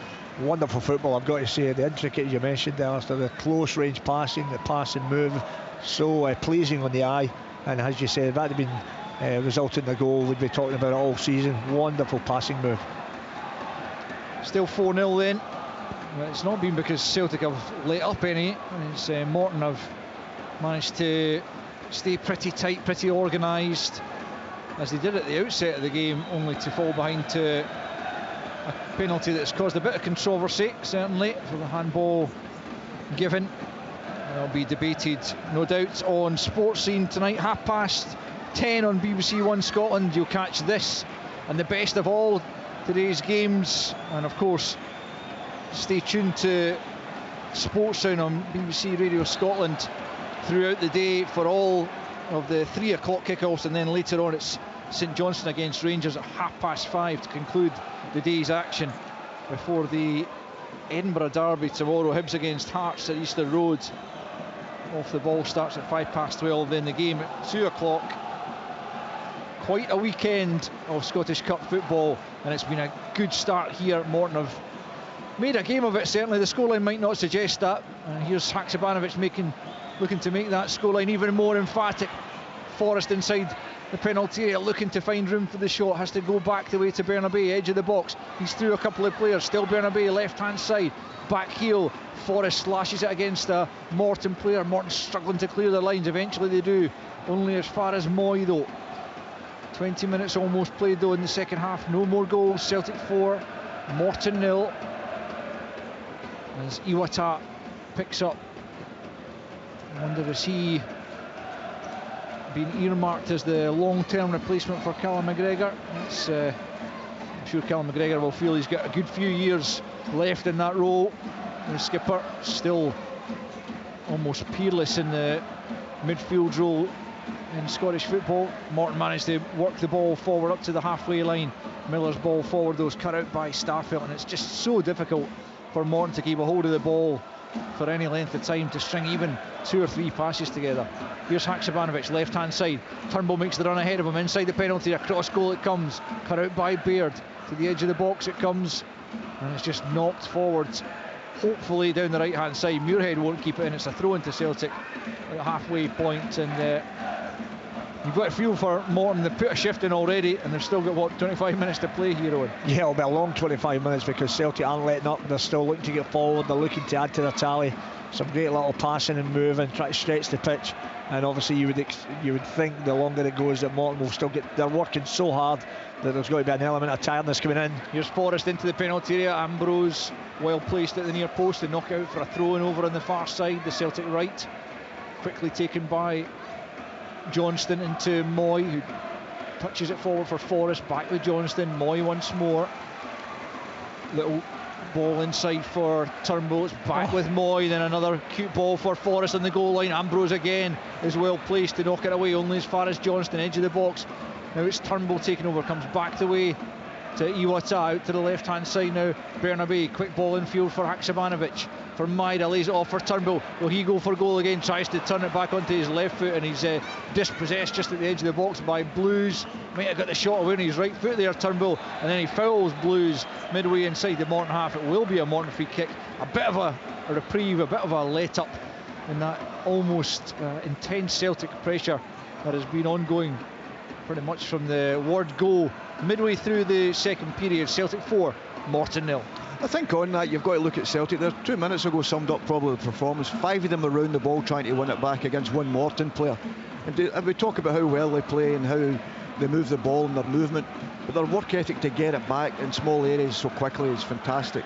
In fairness to Morton, I think they've showed good spirit. They're certainly not going to let the 4 affect them. They're still trying to keep well going. Against Bernabei, blocked by Kobayashi inside the penalty area as McGrattan went for goal. And the first time they've really had a sight of Joe Hart's goal in this second period, as it's flicked inside by Maida rather carelessly for once, and Morton pick up possession once more. 4-0 they trail as Ambrose takes a little chance at the back against Maida but gets away with it. It was a good play ultimately by the centre back. He knows he's got the ability to do that, sometimes gets caught, as he did for the second goal, which led to Kyogo making it 2-0. But it will be a free kick to Morton, about 10 yards inside the Celtic half. And will be taken here by Robbie Crawford, just moving it forward 5 yards or so, allowed to do so. And Morton looking for something to cheer about this afternoon, something of a consolation, as Crawford clips it towards the edge of the penalty area. It's won by Baird, headed down the way, but it'll fall to Turnbull just at the edge of the box, and Celtic clear their lines. Moy took a knock in trying to clear that ball, but he's back on his feet and seems to be okay. Celtic play out from the back, and it is Moy picking up from Johnston and spreads the play out diagonally out to Haksabanovic, left hand side, looking to get away from O'Connor. O'Connor, the substitute, sticking to his task. Bernabe helps him out, gets it back from Kobayashi, pressed by McGrattan, but Bernabe does well to keep a hold of the ball and knocks it out to the left hand side once more for Haksabanovic. Back in field for the Argentine, Bernabe. Turnbull now touches it back to Iwata, and now Starfelt just inside his own half, closed down by Crawford. Checks back and plays the short ball to Iwata once more. Dougie Imrie signalling for one or two of his substitutes to come back and get stripped as he looks to freshen things up for the closing 20 minutes or so. Celtic still lead by 4-0. It's Forrest out on the right hand side. Infield it goes to Turnbull, back with Forrest. Right hand side is Johnston, 20 yards or so from the goal line. Johnston gets it back once more from Turnbull. Celtic staying patient, looking for the opening. They know they don't have to chase anything here, as Johnston slides it forward looking for Forrest, but it's cut out by Grimshaw. His ball forward though is misplaced, and Turnbull picks up inside the penalty area now. Tries to play it across for Haksabanovic, cleared away by O'Connor, picked up by Kobayashi on the halfway line. Into the centre circle for Bernabe, out to the left hand side is Moy. Still got Bernabe outside of him this time. Left hand side of the penalty, Bernabe hits the goal line, tries the deep cross. It's too deep for Forrest, and Miller will pick up on that. Back he goes, and then thumped clear by Alex King up to the halfway line. But again, it's difficult for Muirhead, who has barely touched the ball in the game, you'd have to say. It's been such a difficult shift for him up front, trying to close defenders down, trying to fasten on to these long clearances, and ultimately it's been a fruitless task, a thankless task for the big striker. As Celtic come again down the right hand side, Forrest nudges it forward. Iwata won't get there. Across comes Ambrose, who, as I mentioned earlier on, played as Celtic won the Scottish Cup final back in 2013, on as a sub in that game. Also played in the League Cup defeat here in that period against Morton. Starfelt has it, right hand side, it's Johnston. Forrest nudges it back for Johnston once more, just inside his own half. Ali Roy waiting to come on for Morton, one of their new acquisitions. Haksabanovic picks up on the left hand side, plays it infield to Maida. Bernabe now about 30 yards from goal. Haksabanovic, we're going to take on a couple of players. Now Moy, left hand side for Celtic. Schwalk inside his 6 yard box awaits potential danger as Iwatado turns it back to the halfway line. Kobayashi gets the pass off to Johnston, closed down by Miller, but Morton just can't get near the ball. Celtic keeping it for fun, recirculating it, and now it's Johnston coming forward, edge of the penalty, tries to slide it forward, looking for Moy. Moy hadn't read his intentions, and it's picked up by Brian Schwalk. And a breather, a welcome breather, you'd have to say, for Morton, as it's Celtic 4, Morton 0, 72 minutes in the clock. Absolutely. I mean, Celtic, as you say, keeping the ball there, moving it side to side. Morton players, really been dogged, really working hard. They've showed great spirit, all credit to them. But Celtic obviously are showing their class when they're in possession of that ball. You see, well, that's what they've got to do, haven't they? They've got to move the ball quickly, and that's why you've got to give credit. I think Starfelt again has been exceptional, because he's been concentrating. When the ball's been cleared, he's been first on it, not allowing Robbie Muirhead to bring the ball in and let Morton go up the pitch. So I know the forwards got a lot of praise for it, but you've got to give the defenders for where they're playing in the pitch and being brave enough to stay against the game. No, I think you're right with that, because when you obviously dominate a game as they are doing now, it's easy to switch off at the back, and that little lapse can cost you. But in fact, those boys, they've all been focused. Joe Hart as well, really concentrated. Even the other night, the St Mirren game, he did a wonderful save, you know, when the game was 1-1. Yeah. But the save from the volley was an incredible save. So yeah, you've got to, particularly goalkeepers in the back one, be focused, be concentrated when you're in charge of a game. Ali Roy comes on for Robbie Muirhead, just a second appearance, having signed on loan from Glentoran. Celtic haven't yet been able to add to their half-time advantage, albeit it was a pretty emphatic one. 4-0 they lead, and certainly they've secured their place in the 5th round already. Their next outing is a week tomorrow up at Tannadice, where they put 9 past Dundee United, so Morton needn't feel bad about having lost 4 already this afternoon, because Celtic have inflicted bigger defeats on superior teams already this season, and they've won a corner out on the right hand side to be taken by Aaron Moy. We have played almost 74 minutes now. The home fans enjoying their afternoon out. 4-0 lead they enjoy as Moy sends a corner in from the right hand side. It's over Kobayashi and Baird. It'll come to Turnbull at the edge of the box, tries the volley, blocked by Baird, comes back out to Haksabanovic. Turnbull once more, 25 yards from goal. Haksabanovic again, right hand side of the box, trying to get away from Crawford. Plays in Moy, right hand side. Bernabei puts his arm up for it, across here on the left hand side. Moy tries to bundle his way through, but he's fouled Calvin Miller in the process, and it will be a Morton free kick.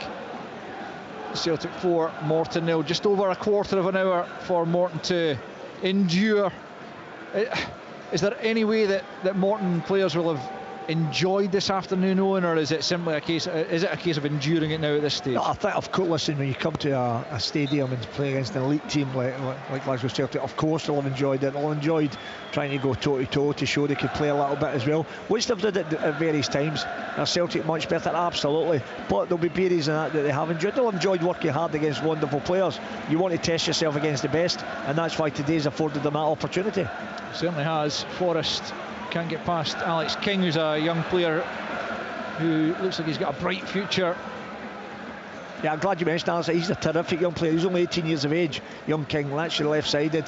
He's not got his long throw as Lewis Stark, but he's got a semi-long throw, and but he's a wonderful talent, very left-sided, you see, elegant in the ball. He had a great run early at the start of the second half. So Morton certainly have some young talents within their team. Saw him score a cracking goal up in Kirkcaldy in the Challenge Cup just before Christmas, and yeah, one of the young talents coming through at Morton, who are on the defensive once again. It's Haksabanovic on the left hand side for Celtic, just tries a disguised pass, but it was so disguised that David Turnbull wasn't going to be able to get on the end of it either, and it's behind for a goal kick. Just under 15 to play at Celtic Park, and there's going to be another Celtic change by the looks of it in these latter stage, and it looks like Matt O'Reilly is going to get a run out for the closing quarter of an hour or thereabouts. A player who, I wonder, has his form slightly shaded in the last few weeks or months, Peter Grant? I think the problem Matt had was the fact that he played all the games. As I said to you when he came up at first, if you remember when Callum was out the team, he used to play for 66 minutes usually and get taken off, but they couldn't afford to do that when Callum wasn't available, so he played a lot of games, and that was the first time Matt had probably done that in his career, and I think that's why it shaded him off a little bit. But listen, there's no doubt about his talent. I like him further up the pitch, as I said to you, because that defensive role, I think it takes a wee bit of knowledge against the ball. I like Matt up the pitch because he can open the door. He's got a wonderful left foot, as I say, and he's got an eye for a goal, so there's no doubt he'll come back and get the performances that he did show the Celtic fans earlier on. Yeah, absolutely. I think what it is, because they play at such high intensity with these players, and I think that's where Andrew's quite clever, when he has got a chance to bring them out and give somebody else minutes, and then so there's no surprise every now and again somebody will have a little dip for a couple of games, but I mean, O'Reilly's been outstanding since he came, and there's so much more to come from him. Yeah, another player who's got, as you say, he's only 22 and started his Celtic career phenomenally, so understandable, especially after all these games, that there has been a slight dip, and he has come out the team on occasion recently, but on he comes for the closing quarter of an hour, and he'll be keen to make an imprint in the game. Yet to score this season, actually, but he's... As you look at that middle of the pitch there, Alistair, the ones that's on just now, the ones that's went off, you know, and you think to yourselves, very, very strong area Celtic have got, and they've got a good mixture. They're not all similar, but they've got a fantastic mixture, you know, and I think that's the benefits that you have with the group that they have. They can all do different things, and all have different strengths. Schwab with an attempted clearance that was miscued, and Baird couldn't bring it under control. It's a throw-in quickly taken by Celtic, deep in the Morton half. Maida back to Haksabanovic. Does feel like Celtic have probably taken the foot off the gas just a little bit in this second period, with the game well and truly already in the bag. But we certainly know that the manager does like them to keep going to the last, regardless of the scoreline, regardless of the opposition. They're probably more possession in this half, you know, just because of the way the game is. It's Johnston has lost possession, and forward comes McGrattan down the left-hand side. Starfelt with him almost at the goal line. Starfelt just gets the foot in. It will be a Morton corner, and certainly the fans across their right-hand side, they haven't stopped making a noise regardless of the scoreline this afternoon, and they would love to have something to shout about in these closing few minutes if they could just grab a consolation goal, a reward for their efforts. Yeah, the Morton fans have been fantastic. They've been vocal, trying to keep their team going. Great pace from McGrattan there, getting in behind. Well-earned corner, and they do have a bit of height in here. Crawford from the left-hand side swings it in, edge of the 6-yard box. Good punch from Hart to the edge of the penalty area. It will come, not backed away to Grimshaw. Now it's Ambrose, about 25 yards from goal, out to the right-hand side, swung back into the penalty. It's a good-looking cross there, but it's well defended, and Celtic able to come away in the counter-attack, and perhaps now that Morton have committed a few players forward, Celtic can exploit them. It's Forrest at the edge of the box, picking up the pass from O'Reilly, checks back in field, can't get away from Ambrose, and back comes Jack Baird to help out his central defensive partner, and it's out for a throw-in on the far side. It will remain with just over 10 minutes to play. Celtic 4, Morton 0, as we see Morton's final change. It's going to be Michael Garrity coming on for Calvin Miller. On his return to Celtic Park, he made 5 appearances for Celtic in his time here. Calvin Miller now trying to make his way in the Championship with Morton, having joined from Chesterfield, and he makes way for Michael Garrity for the closing 10 minutes. Great tackle there from Effie Ambrose, because James Forrest had run by a couple, and all intents and purposes looked just a little 2-3 yard pass, and it was a tap in, but Effie Ambrose managed to get the block and avert danger. Michael Garrity, another youth product down Capello way, 20 years old now, and on to savour the Celtic Park atmosphere as Kobayashi plays it short to Bernabe, out to the left-hand side now for Haksabanovic. O'Reilly makes the run forward down the left-hand side. Back with Bernabe, midway inside the Morton half, infield for Iwata. O'Reilly now into Haksabanovic. Morton still working ever so hard to close down the Celtic players and really try not to afford them any easy space in that final third. And they have had their opportunities limited in this second half, Celtic, and that's credit to Morton's defensive work ethic, as Forrest squeezes the ball through for O'Reilly, right hand side of the penalty area. Now it's Moy almost at the goal line on the right hand side, back with Johnston, and further back the way to the edge of the penalty area. It's Iwata, now Moy on the angle of the box, right hand side. Johnston picks up on the right of the penalty area, back to Iwata.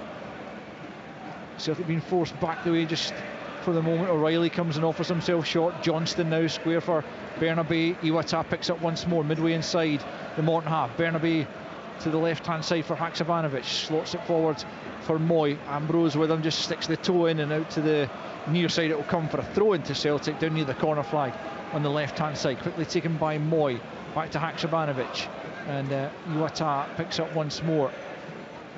Assured debut for him in the midfield, not under any great significant pressure, you would have to say. He'll certainly get sterner tests in his time at the club, but looks assured in the middle of the park as Starfelt knocks it out to the right hand side to Forrest. Forrest coming in off that right flank.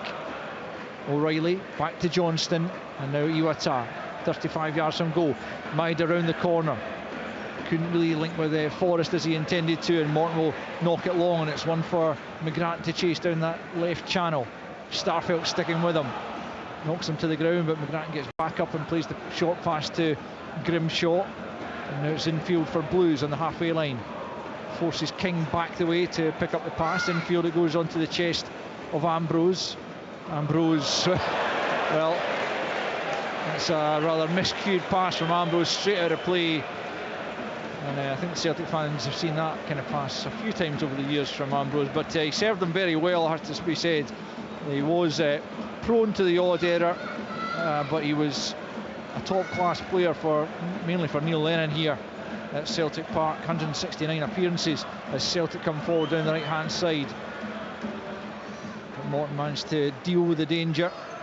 Credit to Dougie Imrie and the organisation of Morton in this second half, because they really have restricted Celtic in the second period. Yeah, I think they've worked their socks off. They've been organised, just as that Celtic raid now.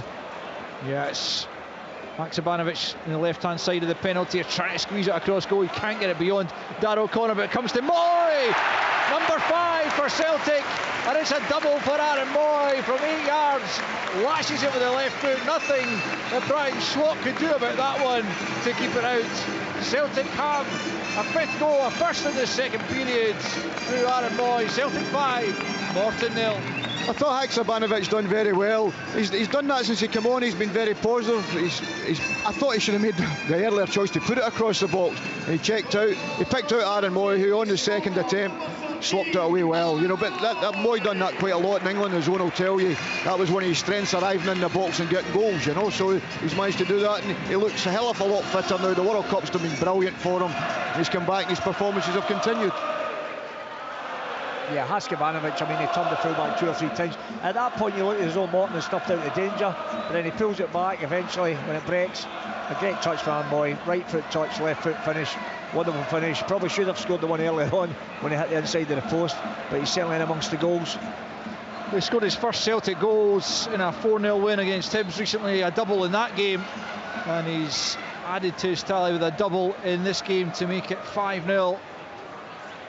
It's certainly been emphatic from Celtic, but they haven't really steamrolled Morton. No, I think it's quite harsh with Morton. 5-0, if I'm honest. I think they've acquitted themselves really well. They've worked so hard, as we said, tried to carry a threat at different times, and there's been a few individual errors that's cost them goals, obviously with the controversial penalty to begin with.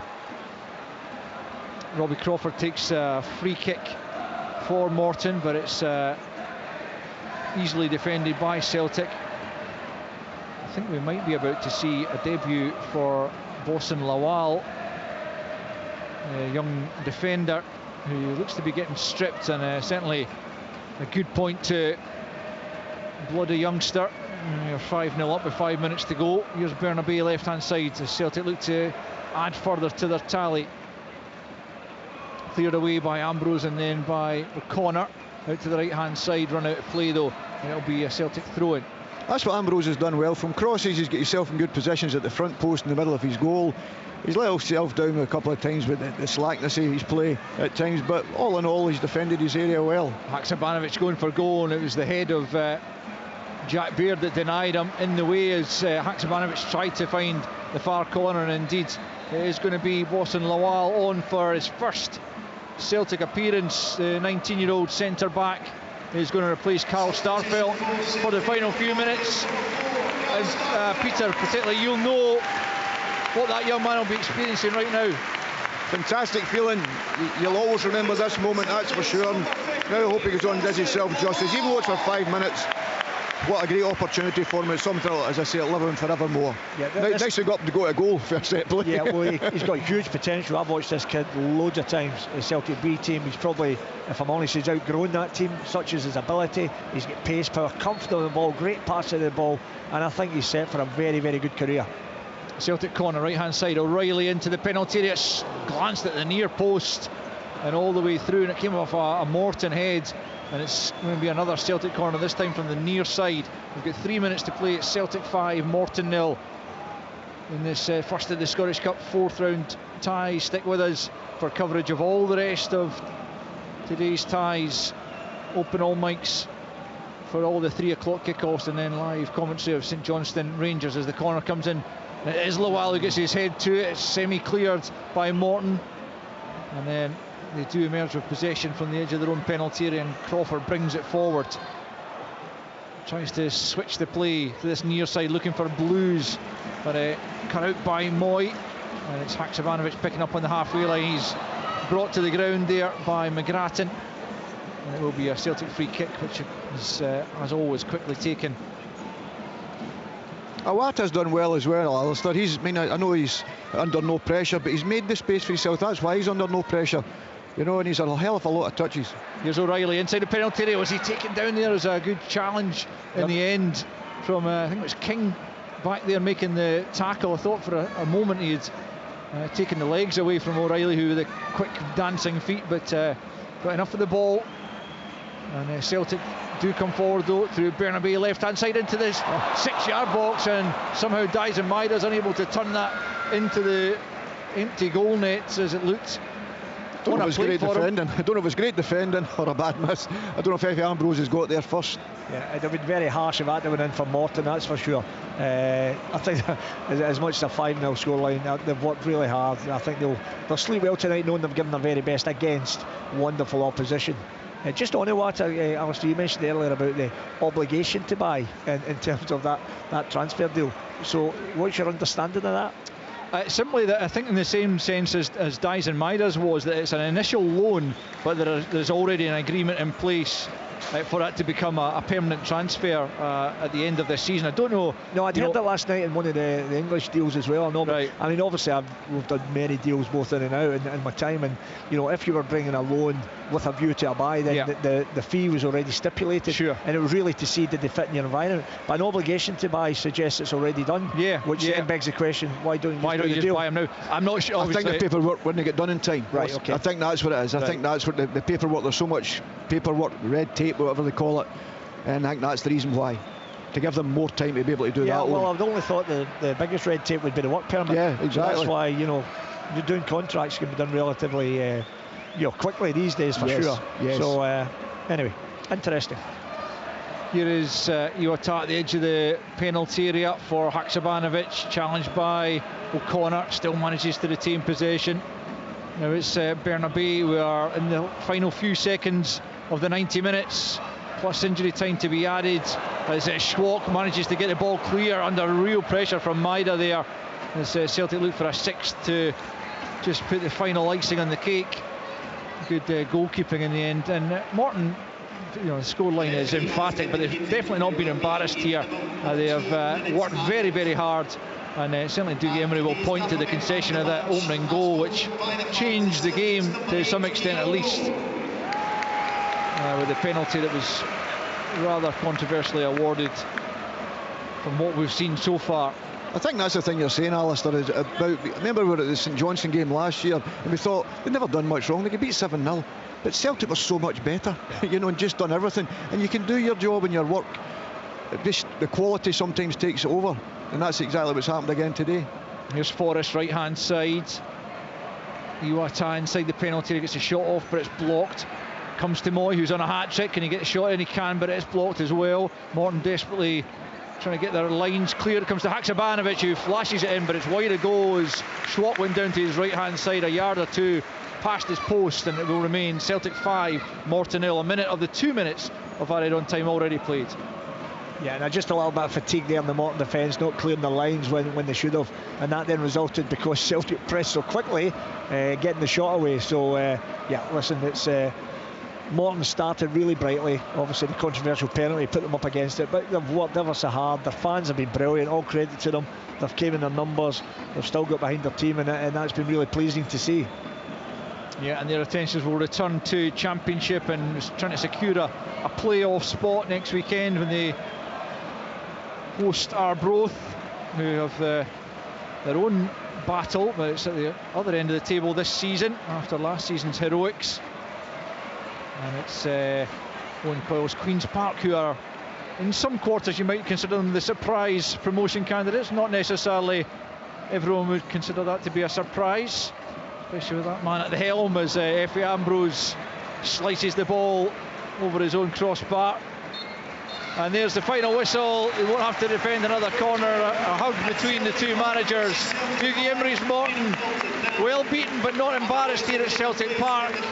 The scoreline tells you how dominant Celtic were, but Morton give a good account of themselves, and they will point to an opening 15 minutes when they gave as good as they got and could have been ahead when Lewis Strapp passed them a good opportunity inside the 6-yard box. He couldn't beat Joe Hart though, and that was a big chance gone, and Celtic made them pay. And how after that the goal scoring was opened, however, by a slightly controversial penalty in some people's views. Certainly it was a handball given after a VAR check.